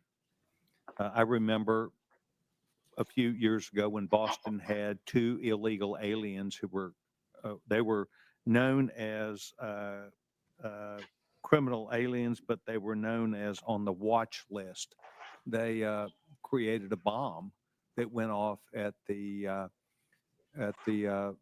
Boston Marathon. Only killed a couple people, but caused huge disruption. And it brought to light that the administration at the time and prior administration had allowed people who were on watch lists that we understood terrorism, criminal, and we were allowing them in the country. We watched forward as we moved about the rule of law being ignored. United States of America allows 1 million people to go through our process, the largest amount of anywhere in the world, 1 million people, and they go through a process. And I spoke at one of these ceremonies, naturalization ceremonies last May. And I spoke to the people that were there, and they all unequivocally stated, thank you to the United States of America, but they learned what they were entering, what they were expected to do, that their customs from where they came from, some could be kept, but the things which did not correspond to American law now needed to be followed, that they were going to become American citizens, not where they came from, but they wanted to be Americans. And they had to follow those rules and regulations or laws. That we were very open to them being here and that they could legally perform the duties that they wanted. What has caused this mismatch is more than just the Boston bomber or people being killed, but rather the public interest in looking at what the charade that it caused all across this country, in particular in larger cities. Chicago, yes. New York City, yes. Other cities around the United States where people felt not only threatened, but it was activity that was seen as unbecoming to people who should be where they were and giving respect and thanks to a group of people who were allowing them to be here, i.e., a city that was not going to arrest them. But you see, what we really understood is if you were here illegally, they weren't going to arrest you even for a crime. They might have arrested someone who was a citizen and put them behind bars, but unless they really created a heinous circumstance, they were not going to be arrested. And so this created an aura around the United States that the American people understood. And that is one of the reasons why you saw the American people not only vote with their hands, but vote with their emotions about the need to bring back not just law and order, not just rule of law, but the ability that we had as an American people to rethink the entire issue. And I do understand you think that this is all broken in Washington, D.C. because you disagree with it. But what we've been allowing is the next president, whether it be Barack Obama, whether it be George W. Bush, whether it be Donald Trump, whether it be Joe Biden, to insist upon their own way instead of the law. The laws have been misguided, they've been misused, and they are taken advantage of. I think what we're trying to do today is to hear from you, not as we're accused, but rather thoughtful people, to hear you talk about your cities, the things which you encounter, and the things which you think are right. And by and large, and I've been in and out of this committee today, but we by and large heard it's more safe. It's not less safe. It's more safe because of what we do. And yet it comes at a cost and a price, and it creates circumstances. So I want to thank you for being here. I want you to remember that not everybody yelled and screamed at you. Some people actually showed up to listen. And that is what I did today. I want to thank each of you because your modeling that you have been doing is something that we do need to pay attention to. Mr. Chairman, I yield back my time. Very good. The committee will take a 20-minute break. Pursuant to the previous order, the chair declares the committee in recess for 20 minutes.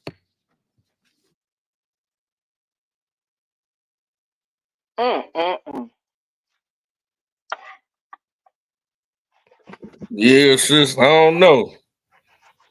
I'm kind of over it, but let me start that.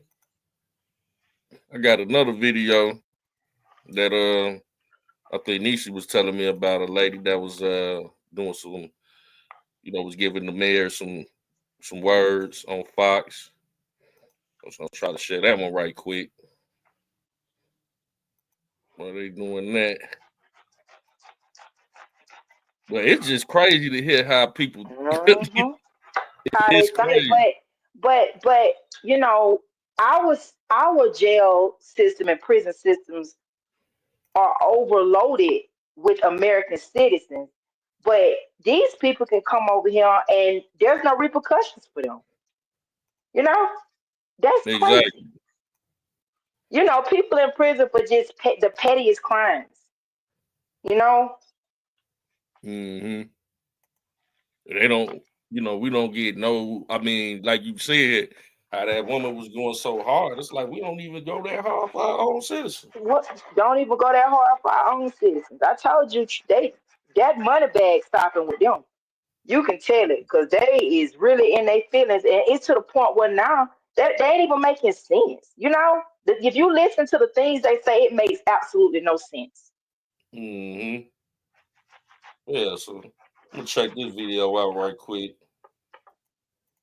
Lawmakers questioning some of the nation's largest city mayors, including Mayor Johnson, about their sanctuary city status. Paris Schutz is live in Washington, D.C. as well. He has been sitting in on this morning's testimony. They took a little break. They're back at it again. Paris, let's talk about what you've seen so far and how has Mayor Johnson done? Yes, Sylvia, you just got a taste of what we've been listening to for the last 3 hours. J-Rock said these mayors are sounding like the so-called victims in R. Kelly court transcripts. Facts. It's expected to go on for another 3 hours. You have Mayor Johnson touting a drop in crime overall over the last 5 years. In fact, Mayors Wu of Boston, Adams of New York, and Johnson of Denver all saying the same thing, that crime has gone down in their cities, attempting to separate the issue of immigration from crime, citing studies that say actually undocumented immigrants commit a lower percentage of crime than naturalized citizens, and the more immigration in the city, the less crime. These are the studies they've cited. But Republicans, just as you would expect, just as you've seen on C-SPAN and the movies, using their time to ask very difficult questions, speechify Republicans and Democrats alike. Republicans on this panel, like Scott Perry of Pennsylvania, say the sanctuary cities are actually harboring criminals, undocumented residents, and they are purposely not cooperating with federal ICE agents to try and take them off the streets. Take a look at a very tense exchange between Representative Perry and Mayor Johnson. Reality is Chicago police officers every single day bond people out at the desks of police stations. Those people could be turned over to ICE if they have a detainer issued, but we are not allowed to do that. It is that simple of a conversation we should be having of why we don't do that. Okay, so that was actually John Catanzara, the president of the FOP, who is here, I don't think rooting on Mayor Johnson, but observing the proceedings here. So far, a predicted attack on Chicago has not really materialized. In one exchange, Illinois Representative Raja Krishnamurthy lobbed about the largest softballs that you could lob, saying, Condé Nast named Chicago the best city 8 years in a row. Correct, Mayor Johnson said in true Chicago boosterism fashion. Also, a lot of attention focused on New York City Mayor Eric Adams, Democrats going after an apparent deal with border czar Tom Homan to cooperate more in exchange for the feds. I'm really surprised that these mayors are still doubling down on the rhetoric. The level of audacity that, especially Mayor Johnson has at this point. I was thought, but you did point out something. What was that? Talking about Mayor Johnson. No, I was gonna say he spent it off on the governor. Oh yeah, he kind of tried to flip it on the governor, with the part that I called, because I don't know how long they had been, having that conversation with him before I spoke to you. But it's still like they still have that same arrogance, because I'm telling you, until Trump really get down to the get rid of a lot of the corruption with the judges and stuff like that, they still feel like they're protected, They feel like they still feel like they protected. So yeah. Yeah, just a lawsuit. And I think that lawsuit, once they get that civil suit going, then that's when they'll be able to, possibly look at criminal charges. Yeah, it's just the beginning. Materialize, so they just trying to get them on the record saying something that they can trip them up with. It's dropping several criminal investigations into him. A notable exchange, Adams saying there is no deal, no quid pro quo. I did nothing wrong. Now, Mayor Johnson, that aforementioned exchange with Republican Representative Scott Perry. Let's take a look at some of that. Do you take immigration information from criminals as they're arrested and processed? Do you take immigration information? Our local law enforcement focuses on getting all violent individuals do you off the determine streets whether of they're here Chicago. legally, what their immigration status is as a function? That dude still just man, I'm just shocked at this dude, man. He still got that attitude. He still got that attitude, which lets you know, for anybody to have that type of attitude, they feel like they got some type of protection. Cause ain't no way I go before Pam Bondi in the committee and I just still have that same arrogance about myself. Amazing. Of your justice system. Time's expired, but please feel free to answer the question, Mayor. The Welcome in City ordinance ensures that our local residents communicate and trust local law enforcement to ensure that criminals and crime is being addressed. So And you that's have why no violent idea how crime many are illegal. has Thank gone you, down Mr. in the Chairman. city I'll of yield. Chicago. Thank you very much. Chair now Okay, a little bit of conflation here with Republicans. He's referring to 52,000.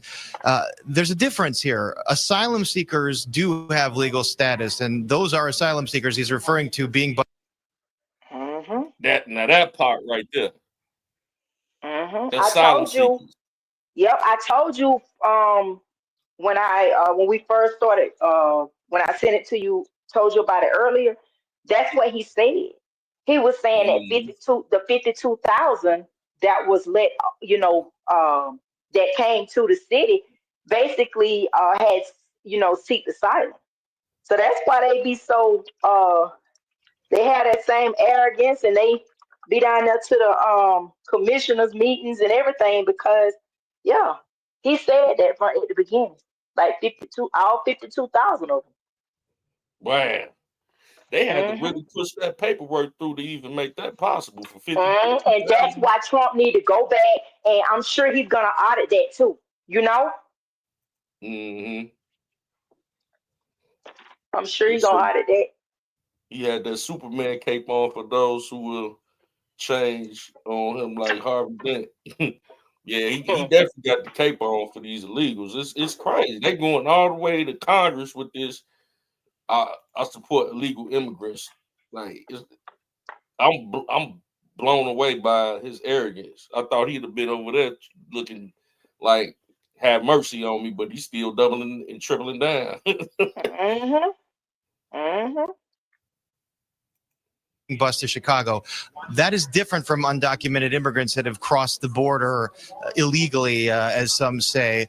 Also, this issue of whether the police cooperate with feds, the mayors make the case they do if ICE has a criminal warrant. So it's not as if there's a brick wall in between the two. And right now I want to bring in Congresswoman Delia Ramirez, representing the northwest side of Chicago. Congresswoman Ramirez, how have the mayors, including Mayor Johnson, acquitted themselves so far? I think the mayor came here very clear to state the facts. He's defending a city that is a thriving city, as a matter of fact, the 5th largest GDP in the country. And these have been gotcha questions from my colleagues on the right. I mean, this is not a hearing. What you're seeing there is some kind of trial witch hunt against mayors of very successful cities. And I think he's setting the record straight. Chicago is a... What? They are going up against federal law by harboring illegal aliens. It's the law. It's a witch hunt. Wow. a thriving city, and Chicago is made up of a diverse group of people, and that's actually what's made it such a great city. What about the points that Republicans try to make? They're bringing up these cases across the country of some Americans that have died at the hands of undocumented criminals, and that sanctuary cities are harboring these folks and making their cities less safe. Yeah, I would say that's absolute BS. First of all, let me say to you. What? So Lincoln Riley is BS? And the 12-year-old girl last night was she was BS. Yeah. But you know what though? This is what infuriates me, because how, we sitting up here and, they having this conversation about the illegals, right? Well, if that's the case, let everybody that is incarcerated that did something illegally, let them out. Let them out. Because what you're doing is basically saying illegal only applies to certain people, and I mean, just that alone, illegal migrants.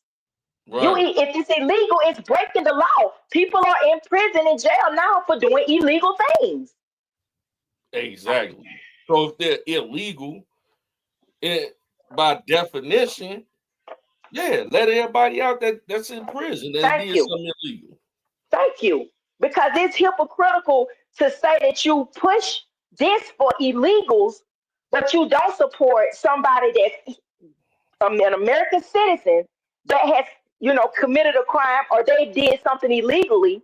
Hold them captive. Keep them in prison. Like it makes absolutely no sense. None. You to the family of Laken Riley, and for those who have been victims of crime, I am so sorry, and that should. So how you gonna wait? You double talking?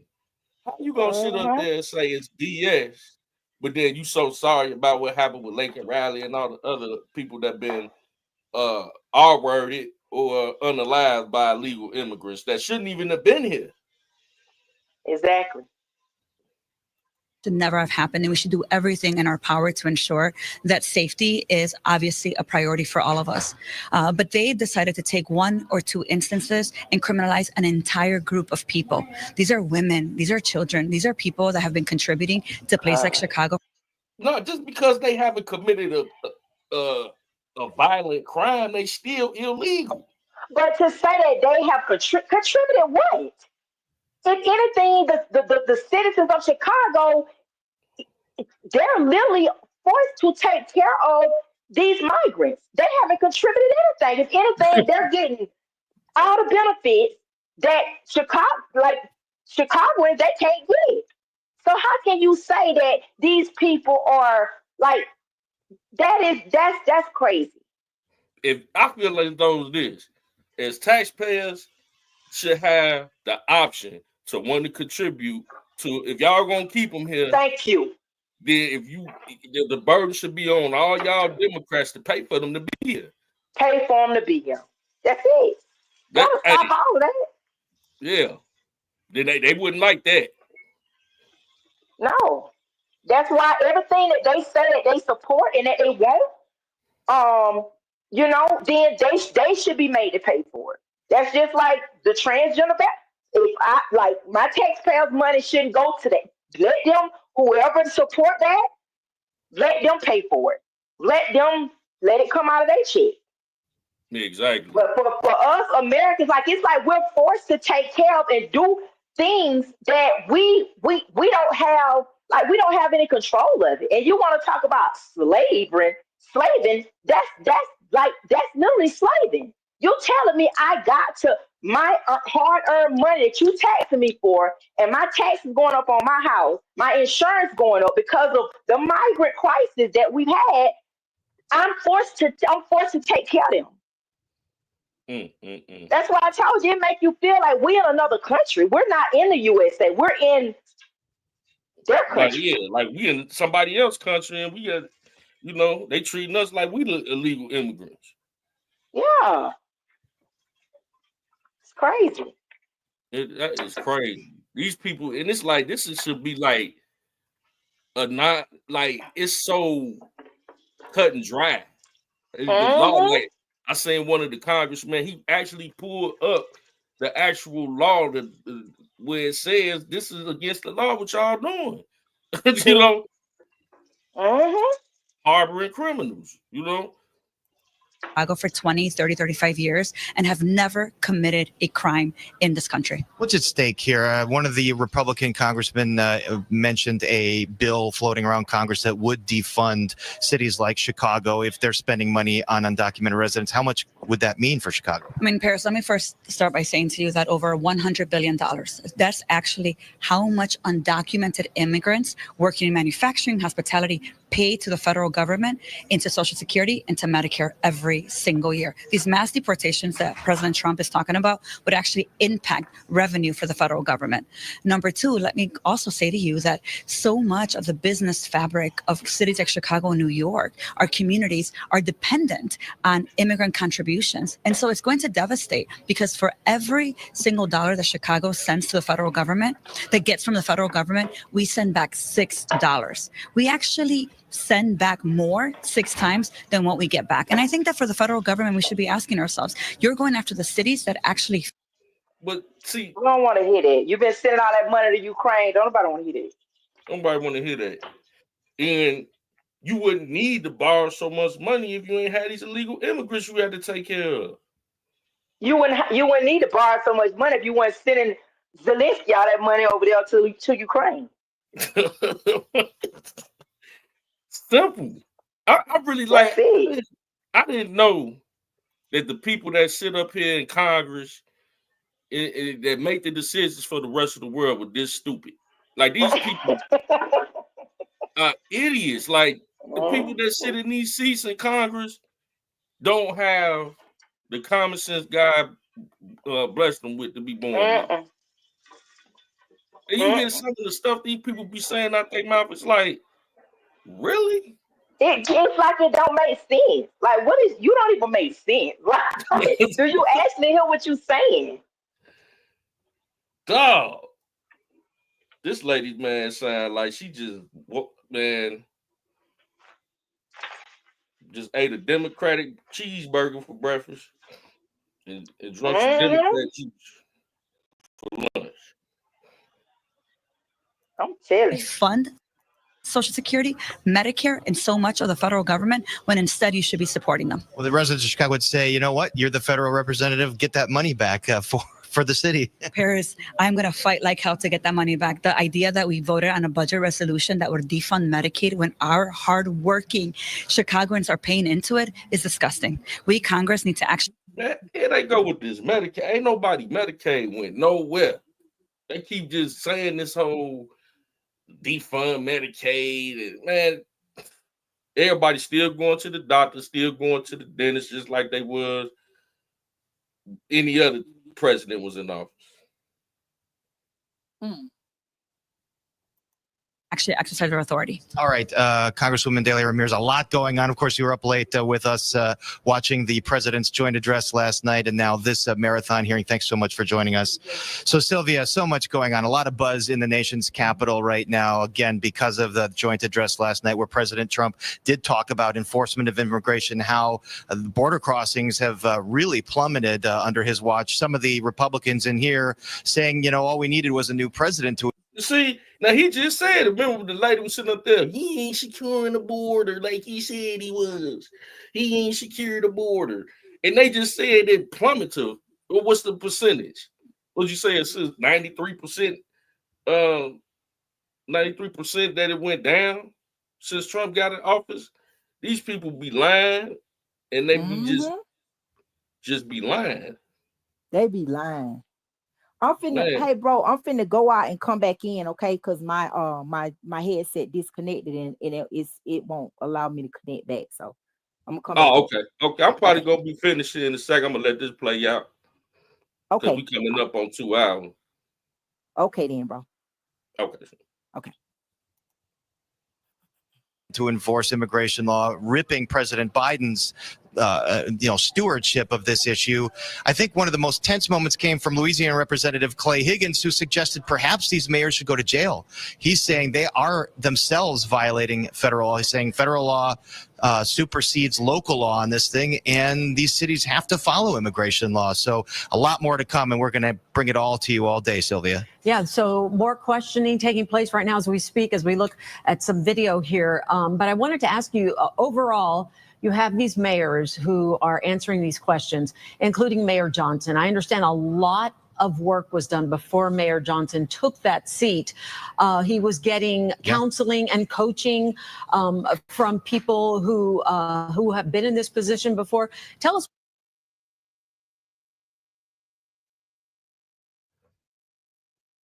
Okay.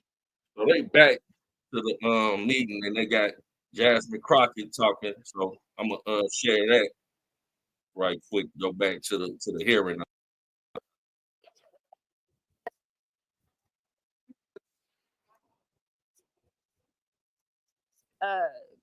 Felony convictions that has still been able to roam around in your cities? Anyone? No, ma'am. 34 felony convictions. No, from the Congresswoman. immigrants. Anybody? I'm not aware. Oh, okay. Okay. I'm just curious because we are so concerned about crime. And I know that my Republican colleagues would never want anybody with 34 felony convictions roaming around because that could be a danger to the community. But I will move on. The Republicans put more effort into producing their little propaganda trailer for this hearing than they have into reforming America's immigration system. And that's why we're here today. In fact, Republicans are beating up on the vast majority of you about what you're doing for your citizens. But the last time I checked, you're actually showing up. You may or may not be aware, but the NRCC just instructed Republicans to stop their town hall meetings because their constituents were showing up and telling them to do your jobs. If I had to sum up some of what you have said thus far today, I would sum it up as you have been trying to tell them as politely as you can to do their jobs. In fact, we know that they have not done their jobs, and so they're trying to force you to do it for them by turning your local law enforcement officers into ICE agents. they have this fake outrage about how immigrants are stealing resources and jobs from Americans when residents of Boston, Chicago, New York City, and Denver are subsidizing public services in their districts and their states because the Republicans refuse to ensure that their constituents earn a livable wage. Look, they don't have a plan to fix immigration in America because they don't want to. Mass deportation isn't a plan. Arresting kids in schools or worshipers in church isn't a plan. But there are important points to discuss as it relates to immigration in America. So, Mr. Beer, in January, you testified before the Judiciary Subcommittee on Immigration, Integrity, Security, and Enforcement. During that hearing, we played a little game called Rhetoric or Reality. Do you remember that? I remember, yeah. Okay. Well, let's go ahead for round two. Why don't we? Rhetoric or reality? Immigrants are a burden to the American taxpayers because they deplete our federal resources. That would be rhetoric. Correct. Right, In so fact, that- the Congressional Budget Office steady estimates poking that the bear, immigrants bro. will lower U.S. deficits by a cumulative $1 trillion and increase the U.S. economy's size by Get nearly out the $9 way, trillion lady. Get out over the 10 way. years. Is that correct? That is correct. In 2023, 47 million immigrants paid nearly $652 billion in taxes, $58.1 billion in taxes alone into Texas. Rhetoric or reality? During his first administration, Trump improved enforcement of U.S. immigration laws. He did not. In fact, President Trump closed almost all immigration courts for removal proceedings, cut prosecutions for unauthorized entry by 87%, cut ICE removals to the lowest level in the history of the agency, and released 9,000 people with violent crime convictions back into our communities. Is that correct? That's right. Yes. So, rhetoric or reality? President Trump's immigration policies make American communities safer.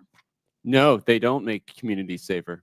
In fact, nearly 100,000 unauthorized immigrants have obtained legal status through their cooperation with law enforcement. And local law enforcement agencies have more than 300,000 pending requests for immigrants seeking legal status based upon their cooperation with law enforcement, according to the Department of Homeland Security. Is that correct? That's right. Immigrants work with law enforcement to stop and solve crimes. Thank you. That was one of my rhetoric or reality questions. Sorry. The question was immigrants without legal status can help stop crime. That's correct. Yes, right? that's All correct. right. And Mr. Beer, isn't it true that Republicans are threatening to illegally strip cities of law enforcement grants intended for local policing and public safety if they don't go along with Trump's immigration agenda? That's right. They want to redistribute the fiscal burden onto the Democratic cities and away from the All he's saying Which is brings when me to they my next arresting point. them, Mayor Adams, do you believe that President Trump is weaponizing the Department Just of give Justice them over against to the local ICE governments like agent. New York Because City? you know what I'm saying? That's all you got to do. That's all you got to do. As I stated publicly,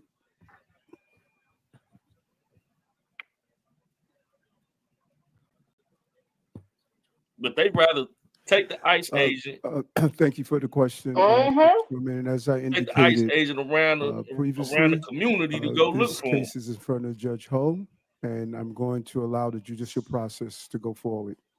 Well, let me ask it a different way.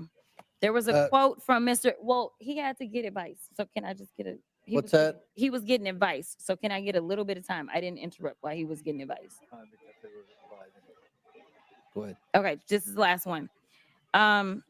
There was a quote from Mr. Homan, I believe, where he said he will be in your office and up your butt if there was a problem with whatever agreement. We don't know what it was. My question to you, I know you've been asked about it a couple of times today, is was he lying when he said that you made an agreement that would cause him to be up your butt if you failed to uphold your end of it? And gentlelady's time's expired, but if the mayor wants to answer that, he can. Congresswoman, I answered that question, and it appears as though we're asking the same questions over and over and over again. My comments are not going to change. No quid pro quo, no agreement. I did nothing wrong. Chair recognizes Mr. Langworthy from New York. Thank you very much, Mr. Chairman. Thank you, mayors, for being here. You all represent cities that should be beacons of opportunities for young professionals, entrepreneurs, and hardworking Americans that want to make it in this world. Not the laughing stocks that they become in many ways. New York was once hailed as the capital of the world. Boston was admired for its founding role in America. Chicago was the gateway to the West and the icon of the Great Lakes. And Denver was admired for its natural beauty. Now all these cities are seen as a place where illegal immigrants, violent criminals, and gang members thrive, breaking our laws and spreading fear throughout our communities. Let's be clear. Sanctuary policies have not just failed, they've made our cities less safe and less welcoming to those who truly want to contribute to our communities. Here's a perfect example. Laken Riley's murderer was arrested in New York City on charges of detaining a minor. He was released due to New York State's sanctuary status. He was then allowed to go on to Georgia, where he murdered Laken in cold blood. Last night in my district, 400 miles from New York City, 2 members of Tren de Aragua gang were arrested for an ATM jackpotting scheme that stole more than $100,000. The suspects were also wanted for similar crimes throughout the state of New York, and in your state's Mayor Johnson and Mayor Wu for hundreds of thousands of dollars. Now, God only knows what else these dangerous gang members are responsible for. Buffalo ICE recently arrested an illegal from Peru who had murdered 23 people and had the victims' faces tattooed on his body. He was allowed to evade law enforcement for a long time due to New York State's green light law that protected him and shielded DMV data from federal law enforcement officials. There is no such thing as a victimless crime. Every crime has a victim, and these victims, they don't have a sanctuary. They have to live with the pain and the trauma of something being taken from them, their safety, their security, their property. And to add insult to injury, the witnesses before us have protected the perpetrators. Mayor Wu, the other day, you stunningly expressed sympathy for the man responsible for the knife attack, not the brave officer who stopped him. Where's the sympathy for the men and women in law enforcement trying to keep us safe? Congressman, Where check your is this? facts. It's my time. Check your facts. Watch the It's- video. It's my I time. did not express sympathy for that Where is the individual, but for sympathy their for the family. victims? And any individual haven't whose asked life you a is question. lost is a It's tragedy. appalling to me that we even have to ask for sympathy for victims instead of violent criminals. But here we are. And to all the mayors before us, hindsight being 2020 is a blessing and a curse. You can't go back in time, but it should give you clarity for the future. Laken's murderer, Jose Ibarra, had demonstrated he was a danger to society. He should have been detained by ICE. I want to ask each of you, yes or no. Do you agree that someone who demonstrates a willingness to harm society should be detained by immigration officials? Mayor Adams. Yes or no? Within the confine and restrictions of the law, yes, I do. Okay. Mayor Someone Johnson. that's committed a crime, yes. Oh, sorry. Someone that's committed a crime, yes, should be detained, and we would help them. Every violent criminal should be held accountable, and that's why crime is down in the city of Chicago, because we're doing just that. If you commit crimes against the people of Boston, you'll be prosecuted. Another yes or no question. Has anything that's happened in this country in the last 3 years given you reason to consider removing sanctuary city status from your communities? Mayor Adams. I'm clear that what we do is prevent some of these crimes from taking place. Mayor Johnson. We think the system that we have works, and we will keep it. Violent crime is down in Chicago because of welcoming city ordinance. Have you considered removing sanctuary city status? Well, violent crime is down in the city of Chicago under my leadership. We're going to continue to do what we have to do to Quite a ensure that that stockade. continues. Mayor Wu. We are the safest major city in the country, in Have- part because people Oh, my trust they can God. call 911 and help police solve crimes. have you considered removing sanctuary city status? We are going to continue to keep our policies in place that have been working for the people of Boston. I think you've answered the question. The American people are fed up with the policies that protect criminals, waste taxpayer dollars, and prioritize illegal immigrants over the safety and well-being of hardworking citizens. Your cities, once shining beacons of opportunity, have now become a symbol of failure in leadership. The time for excuses is over, and the American people demand that you take responsibility, abandon these reckless policies, and start putting the safety of your constituents first. And with that, I yield back, Mr. Chairman. Gentleman yields back. Mr. Chair, I have a unanimous consent. Who said that? From usafacts.org, which states rely the most on federal aid? The number 3 highest proportion of federal funding that a state relies upon is the state of Kentucky, your state, Mr. Chair. Without objection, so ordered. Chair recognizes Ms. Simon from California. Thank you, Mr. Chairman, and thank you, Ranking Member Mayors. It's Really a pleasure to hear from you today. And Ms. Sue, I was able to meet your sleeping daughter outside. And as a mother myself, I know the care that you are taking, not only for your own family, but for our communities. But to all of you, thank you for being here today for so many hours. Just quickly, you know, when I came to Congress, I was under the impression that both members of Congress and folks who are in the federal government take heed to the history of this country. I would love for members of Congress and on this committee to contact the Congressional Research Service and look at the ordinances and the authors who created ordinances of sundown towns.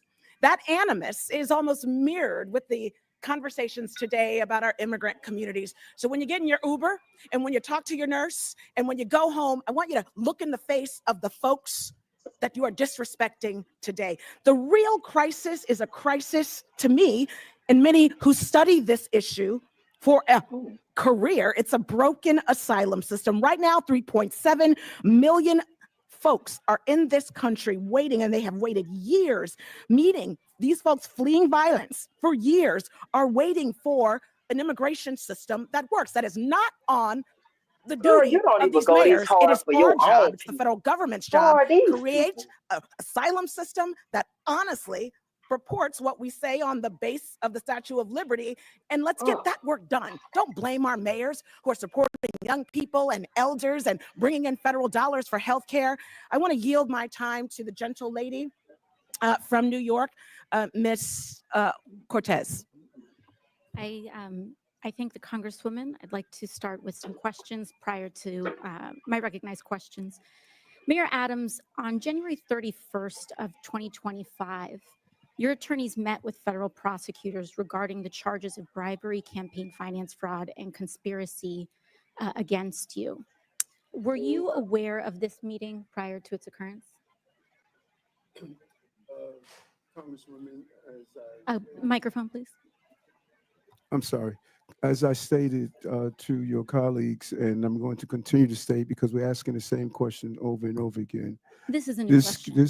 This case is in front of Judge Ho, and out of deference to I our understand, criminal Ms. justice Mayor Adams. process, I'm going to Mayor Adams, refer this as your to the counsel, court. I'm sure will inform you. The only permissible way to refuse to answer a question during a congressional proceeding such as this is by pleading the Fifth Amendment. Deference to the judge is not a permissible excuse for not answering questions during a congressional hearing. Is it your intention to plead the Fifth today? Councilwoman, you said the only way that you can't answer a question is to plead the Fifth. I am answering your question. I'm answering your question directly. That You are not, Mayor Adams. okay? I believe I am. I will ask it again. Were you aware of the meeting between your attorneys I'm just trying to figure out federal what is it. prosecutors I on mean, January what that got to do with 31st? anything? Answering this question is a yes or a no. And I'm going to answer it again. Out of deference to Judge Ho, with this case in That is front not an of, answer, Mayor Adams. He is going to deal with the outcome of the case. Mayor Adams, is it your intention to not comply with these questions?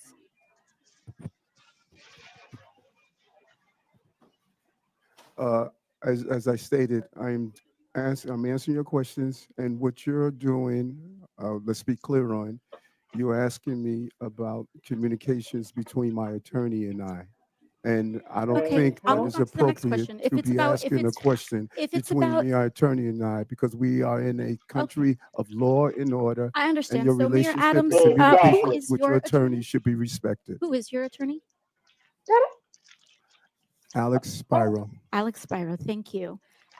Now, Mayor Adams, have I your had a attorneys call. I ever had met him with coming city back. Now we got officials? That is AOC, not- huh? You know, I'm not Oh, asking about your child, conversations you with know, your attorneys. these Have your people attorneys crazy. met with city officials, New York City officials? I done Any missed a lot of smoke and communication or flames. activity Huh? between my It's attorney a yes or and I no. is Have up your to have attorney your and I. You can personal reach out attorneys to met with New York Alex City officials? Alex Spiro, my attorney, to deal with those communications. That Mayor ain't got Adams, nothing to do in this with meeting, this did today. anyone representing you, including perhaps Mr. Spiro, That man agree personal or business. allude to any arrangement with the Trump administration that Mm-mm-mm. would involve changing city That go to policies show you in they don't exchange to have anything reconsideration to of the run charges off of. brought It's like against they you? run off a hot air. You say in this meeting, can you be In the clear January on what- 31st meeting. Again, there They was keep never trying to any antagonize agreement. that man with the We did charges that he any got. football, Like, and That's not there's what I'm nothing asking. wrong. Never any agreement, They done never asked the any quid man pro Was quo, there an and about his allusion nothing, charges to like and 12 nothing shift? of that times. I'm idea. telling Young you. lady's time's expired. And I just want to remind her, Mayor Adams is here voluntarily, and we appreciate that. The topic of the hearing is about our illegal Thank you. alien problem and the drain on the cities and what the solution is. So Chair now recognize Mr. McGuire from Virginia. Thank you, Mr. Chairman, for convening this important hearing. The American people deserve answers on the disastrous policies of sanctuary cities. As a veteran, as a Navy SEAL, I hope what I'm about to say is common sense. If somebody saved your life on the battlefield, you wouldn't care if they were pink or blue or male or female or Democrat, Republican, or independent. We're all people. This is not a race, religion, or creed thing. This is our American people. We the people are being robbed, raped, and killed by these criminals that are coming across our border. My first question is just a yes or no. Do you believe that someone who breaks the law is a criminal? Mayor Adams. Yes, I do. Next. If you've broken criminal law, Just yes. simple yes or no. Did you answer? Yes. Okay. Could you repeat your question again? If you commit a crime, are you a criminal? Yes or no? If you commit a crime, you should be held accountable. Absolutely. You heard. I don't use What? that label depending on what it is, like a speeding ticket, for understand. example. Next. Oh God. God, Come it's on. just Well, I breaking gotta the tell you guys, breaking thank the God law. we have It's just President Trump it's in a the White House. crime. Thank God we have the border czar, Tom Homan. Thank God we have Mike Johnson as a speaker. Thanks God we have If leaders you speak, you're Thune breaking the in law. the Senate, and thank God we have Hegseth, Rubio, and everyone else. Over the last 4 years, the American How people about have she been don't robbed, know? raped, and killed. And the left doesn't talk about that. They want to say that people might be scared in their homes. Well, what about the families whose members have been killed and persecuted? The border has been cleaned up in just a matter of weeks. Border crossings are down 97% in just a matter of weeks. And over the last 4 years, we've been getting lip service like we want to secure the border. 80% of Americans believe we should secure the southern border.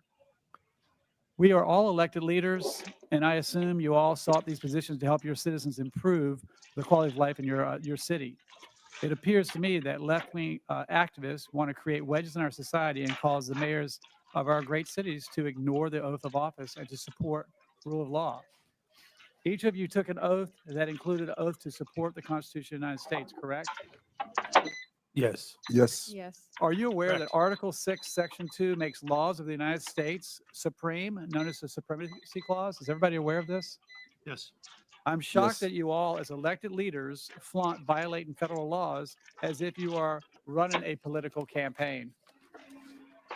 We are a nation of laws. We lose credibility as a nation when we disregard or ignore the law and the people die.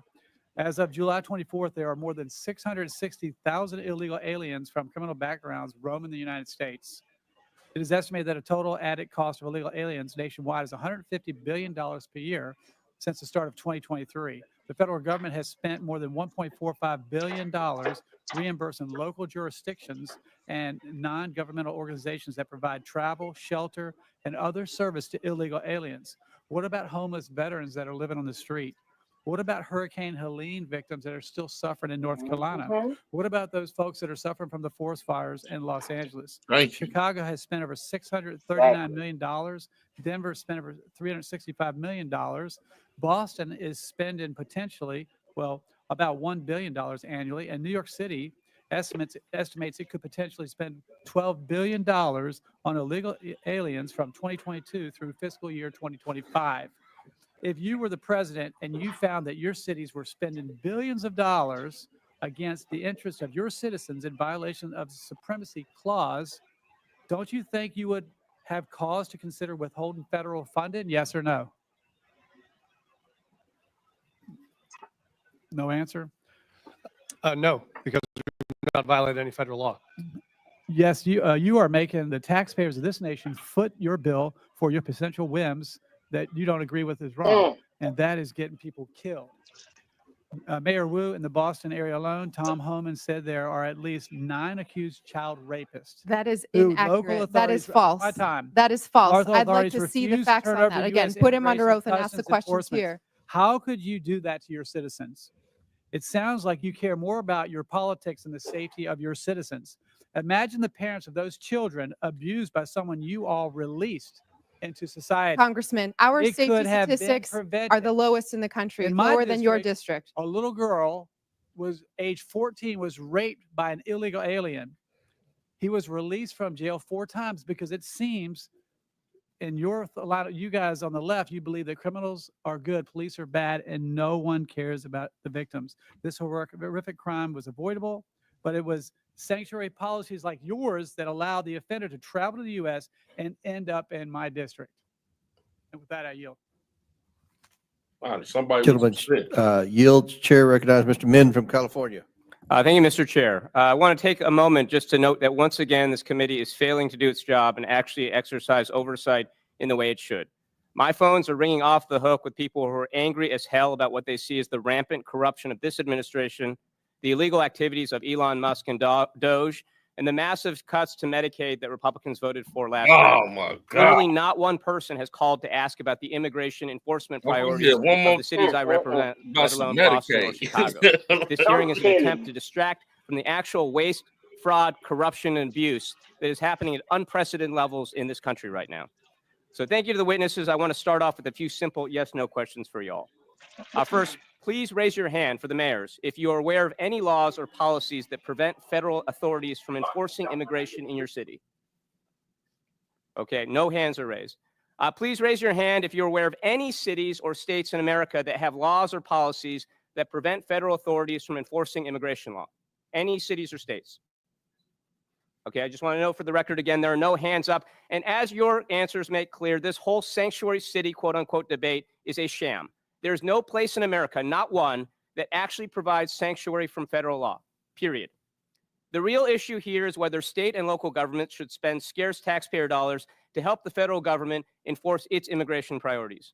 Whether local police should spend their time focused on their actual jobs, keeping our streets safe, apprehending violent criminals, solving crimes, or whether they should be deputized to help enforce federal immigration laws. And a lot of cities and states, including my state of California, have made the very reasonable decision to say, hey, we want our teachers, nurses, doctors, cops, firefighters to focus on their actual jobs and not be dragged into this Republican war on immigrants. And let's be clear, the Republican immigration policies being pushed forward right now are counterproductive and will make us far less safe, something several of our mayors pointed out in their testimony.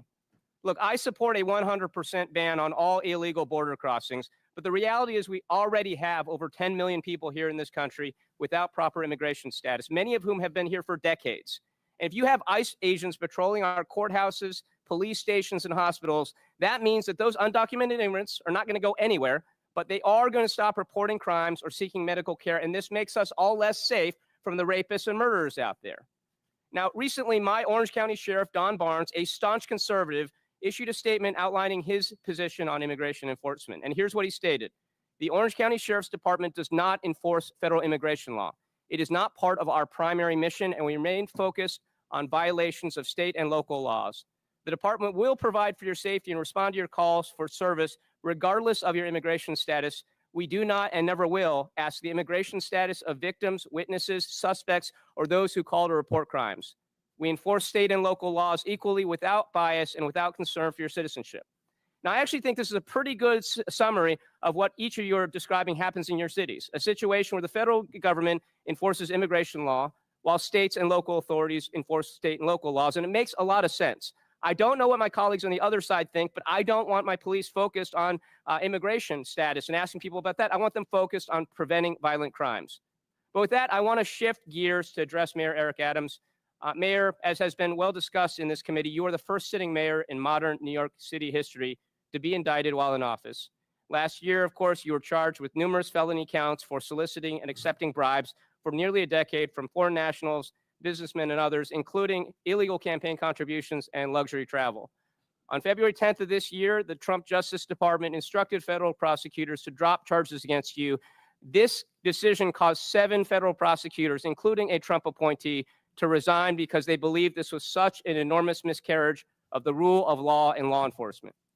Now, as some of my colleagues have pointed out, this was widely reported as a quid pro quo. I know you've denied that. I know you're probably limited in what you can say. But a lot of people out there, including a lot of people in New York City that I know, believe that these charges were dropped in exchange for a quid pro quo for your agreement to help the Trump administration enforce its immigration policies. Ain't So nobody my question for you, Jack- Mayor Adams, is actually a very simple one. It's clear that whatever your intentions, whatever actions you take, whether on immigration or anything else, you do not enjoy the trust and confidence of the people of New York City. So my question is, why haven't you not resigned yet? And do you plan to resign today or anytime soon? I'm really surprised after you laid out your strong belief in the country It's a and what we yes/no stand question. for, Are you- and what we stand for, that Why you are haven't you acting resigned to yet, take away Mayor the Adams? power Why have you of not the resigned people. yet? The It's people not of a the question that city gets to your elected lawyers. me to be Why the have you mayor, not resigned yet? and you Please answer should the not be a question. hypocrite and ask the people of the city power to be usurped for them. Why have you not I was resigned yet? And do elected by you the people of the intend to city, resign anytime and you soon, don't Mayor? live in the Gentlemen's city. time's expired. Gentlemen's time's expired. Chair recognizes right. Mr. Jack from Georgia. Mr. Chairman, thank you for convening this hearing, and I'd like to begin So by let the offering man some serve thoughts his about our time. colleague from Texas, Congressman Sylvester Turner, who sadly just passed away, as some of you may know. Congressman Turner was a former two-term mayor of Houston, and as our witnesses can no doubt attest, being the mayor of a big city is not easy.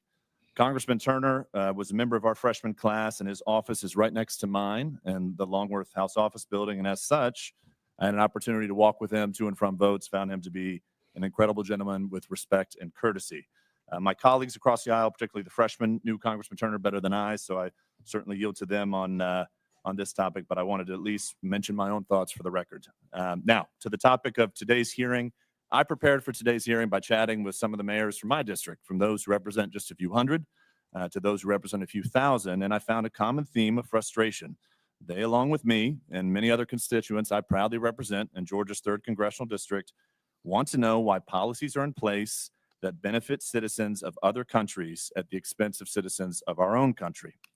So if I could, Mayor Johnson, I'd like to start with you from Denver. I know Chairman Comer in his opening line of questioning discussed an ordinance passed by the Denver City Council in 2017, and I recognize you had just left the state Senate by then.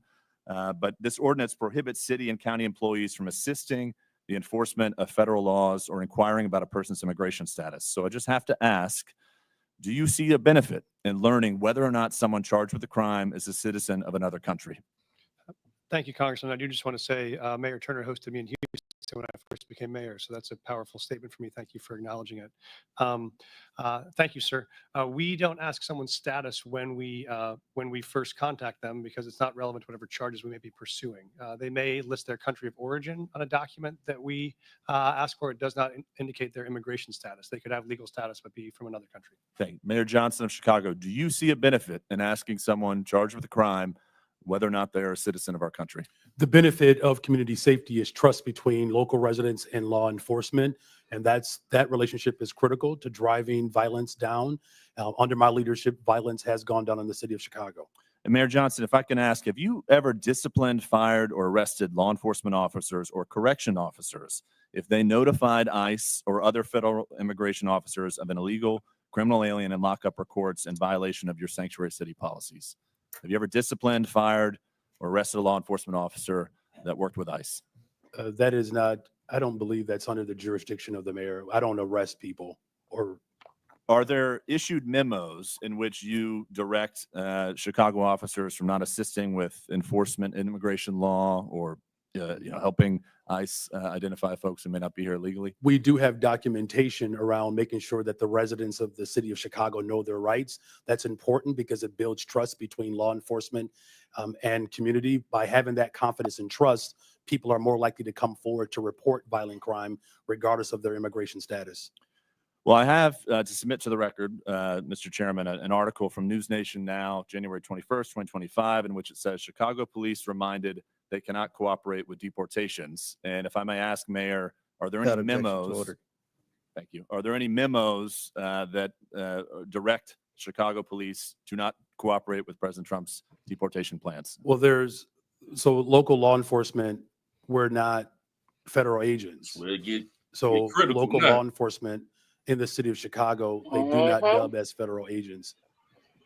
But that having been said, from your mayoral office, have you ever issued memos to the police department instructing them not to cooperate with President Trump? We remind people of what the welcoming city ordinance entails. Would you submit to the committee Ah, any written you just documentation messed to up. the Chicago Police Department as it Mhm. relates to this? For the Welcoming City ordinance, we're happy to make sure that this body has that ordinance, and that policy has been around for 40 years. Thank you very much. Mayor Wu, back to my line of questioning with Mayor Johnston and Johnston. Do you believe that if you are asking someone who's been charged with a crime, whether or not they're here in our country legally, is that a proper and beneficial thing to do? The laws of Massachusetts and the Boston Trust Act help Boston police solve crimes. We do not ask for immigration status because it allows for people to trust that when they call 911, when they have information that might help bring justice to another family, that they feel comfortable sharing that. Thank you. And Mayor Adams, in closing, obviously you know the police very well. Do you see a benefit in asking folks who've been charged with a crime whether or not they're a legal citizen? Yes, I do. With that, Mr. Chairman, I yield back. Thank you. Gentleman yields back. Chair recognizes Ms. Gillen. Thank you, Mr. Chairman. I think one thing everybody seems to agree on here is that our immigration system is broken and desperately needs to be fixed. And I ask my colleagues on the other side of the aisle to work together with us to fix our broken immigration system, to fix our broken asylum system, which isn't fixed by firing the top immigration judges who can actually help us fix this problem. But my focus here today is the effect on my constituents on Long Island. Every day, my constituents are dealing with the effects of the failure to secure our border and the influx of more than 670,000 migrants who have come into the state and New York City, putting a strain on our schools, on public safety and law enforcement, and local governments. Mayor Adams, you said your top priority is to keep New Yorkers safe, but under your watch, the exact opposite has happened. Instead of effectively governing our city, your policies have compounded this crisis. New York has housed migrants in the Roosevelt Hotel for nearly 2 years, not only giving them food and shelter, but also debit cards. In New York, taxpayers have paid about, as you acknowledge, $7 billion to respond to this crisis. That figure is outrageous.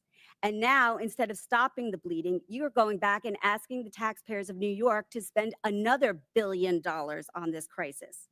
While you focused on your own personal problems, crime has skyrocketed in New York, increasing 20% since you took office in 2021. An AP poll has said that the majority of Americans agree that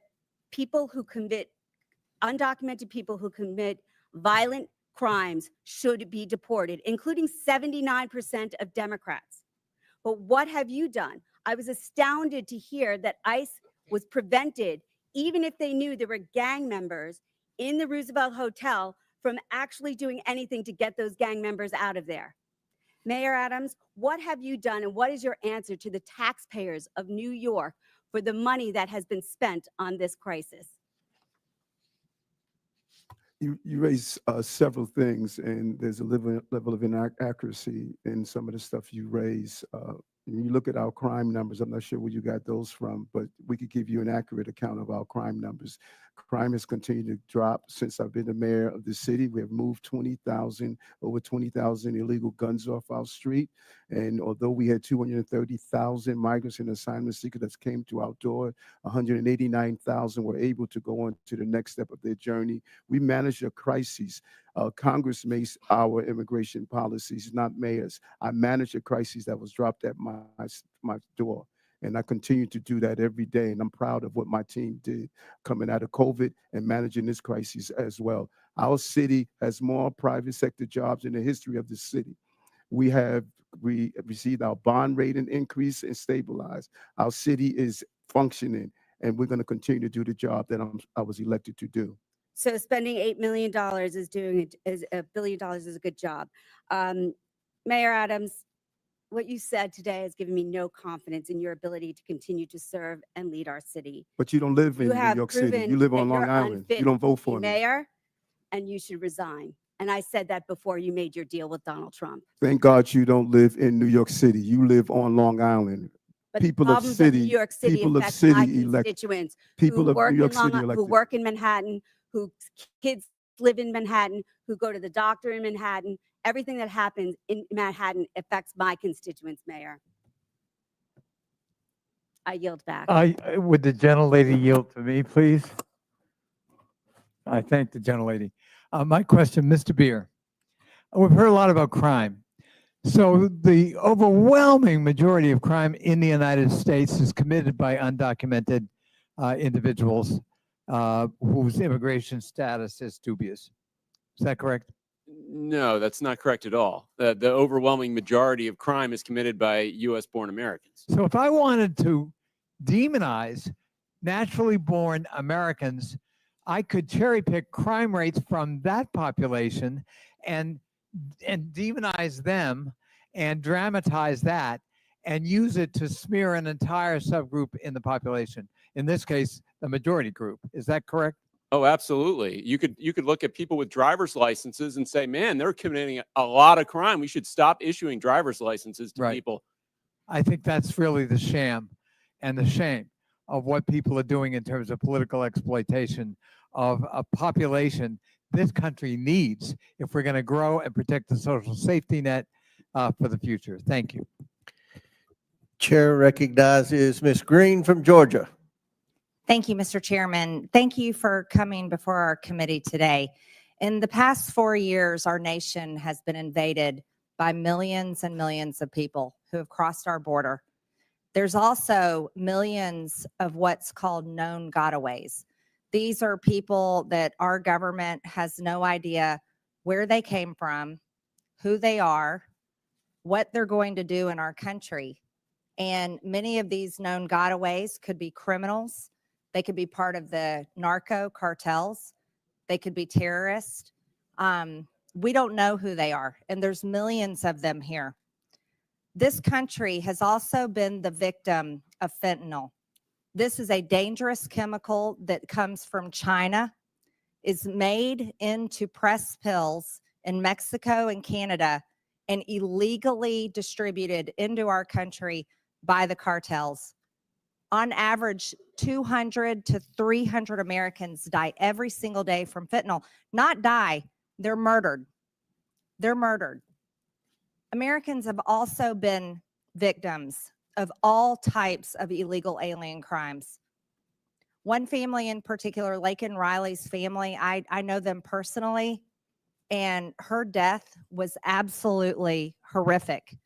Jose Ibarra entered the United States illegally on September 8th, 2022, near El Paso, Texas, with his wife and son. He was detained by the U.S. Border Patrol, but soon released due to overcrowding at detention facilities. After his release, he was transported to New York City, arriving around September 15th, 2022. The following summer, he was arrested by the New York Police Department and charged with acting in And on top of that, the young lady that was in Texas, I think she was like 10 years old. And a driver's license violation. Did you hear about that Before too? an immigration detainer could be issued, The father was NYPD at work, released Ibarra and the according migrant, to ICE. he was illegal, and he later, went in after this release, and moved raped to that little Athens, girl. Georgia, where he was I heard cited for a about that. misdemeanor for shoplifting in 2023. This guy got arrested multiple times. He was stopped at the border, Yeah. but he was Well, sis, continually released. we had like Just a few months 2.5 later, he brutally murdered Laken Riley. I was on this. Mayor Adams, If anybody do you want to agree go to that Fox and check it out, I got to get moving. And Yep. This was a good live. Thank y'all for everybody for stopping by and spending some time with us today. This was pretty interesting. So we'll probably do another live and kind of chop it up a little later or sometime soon. Oh yeah, definitely.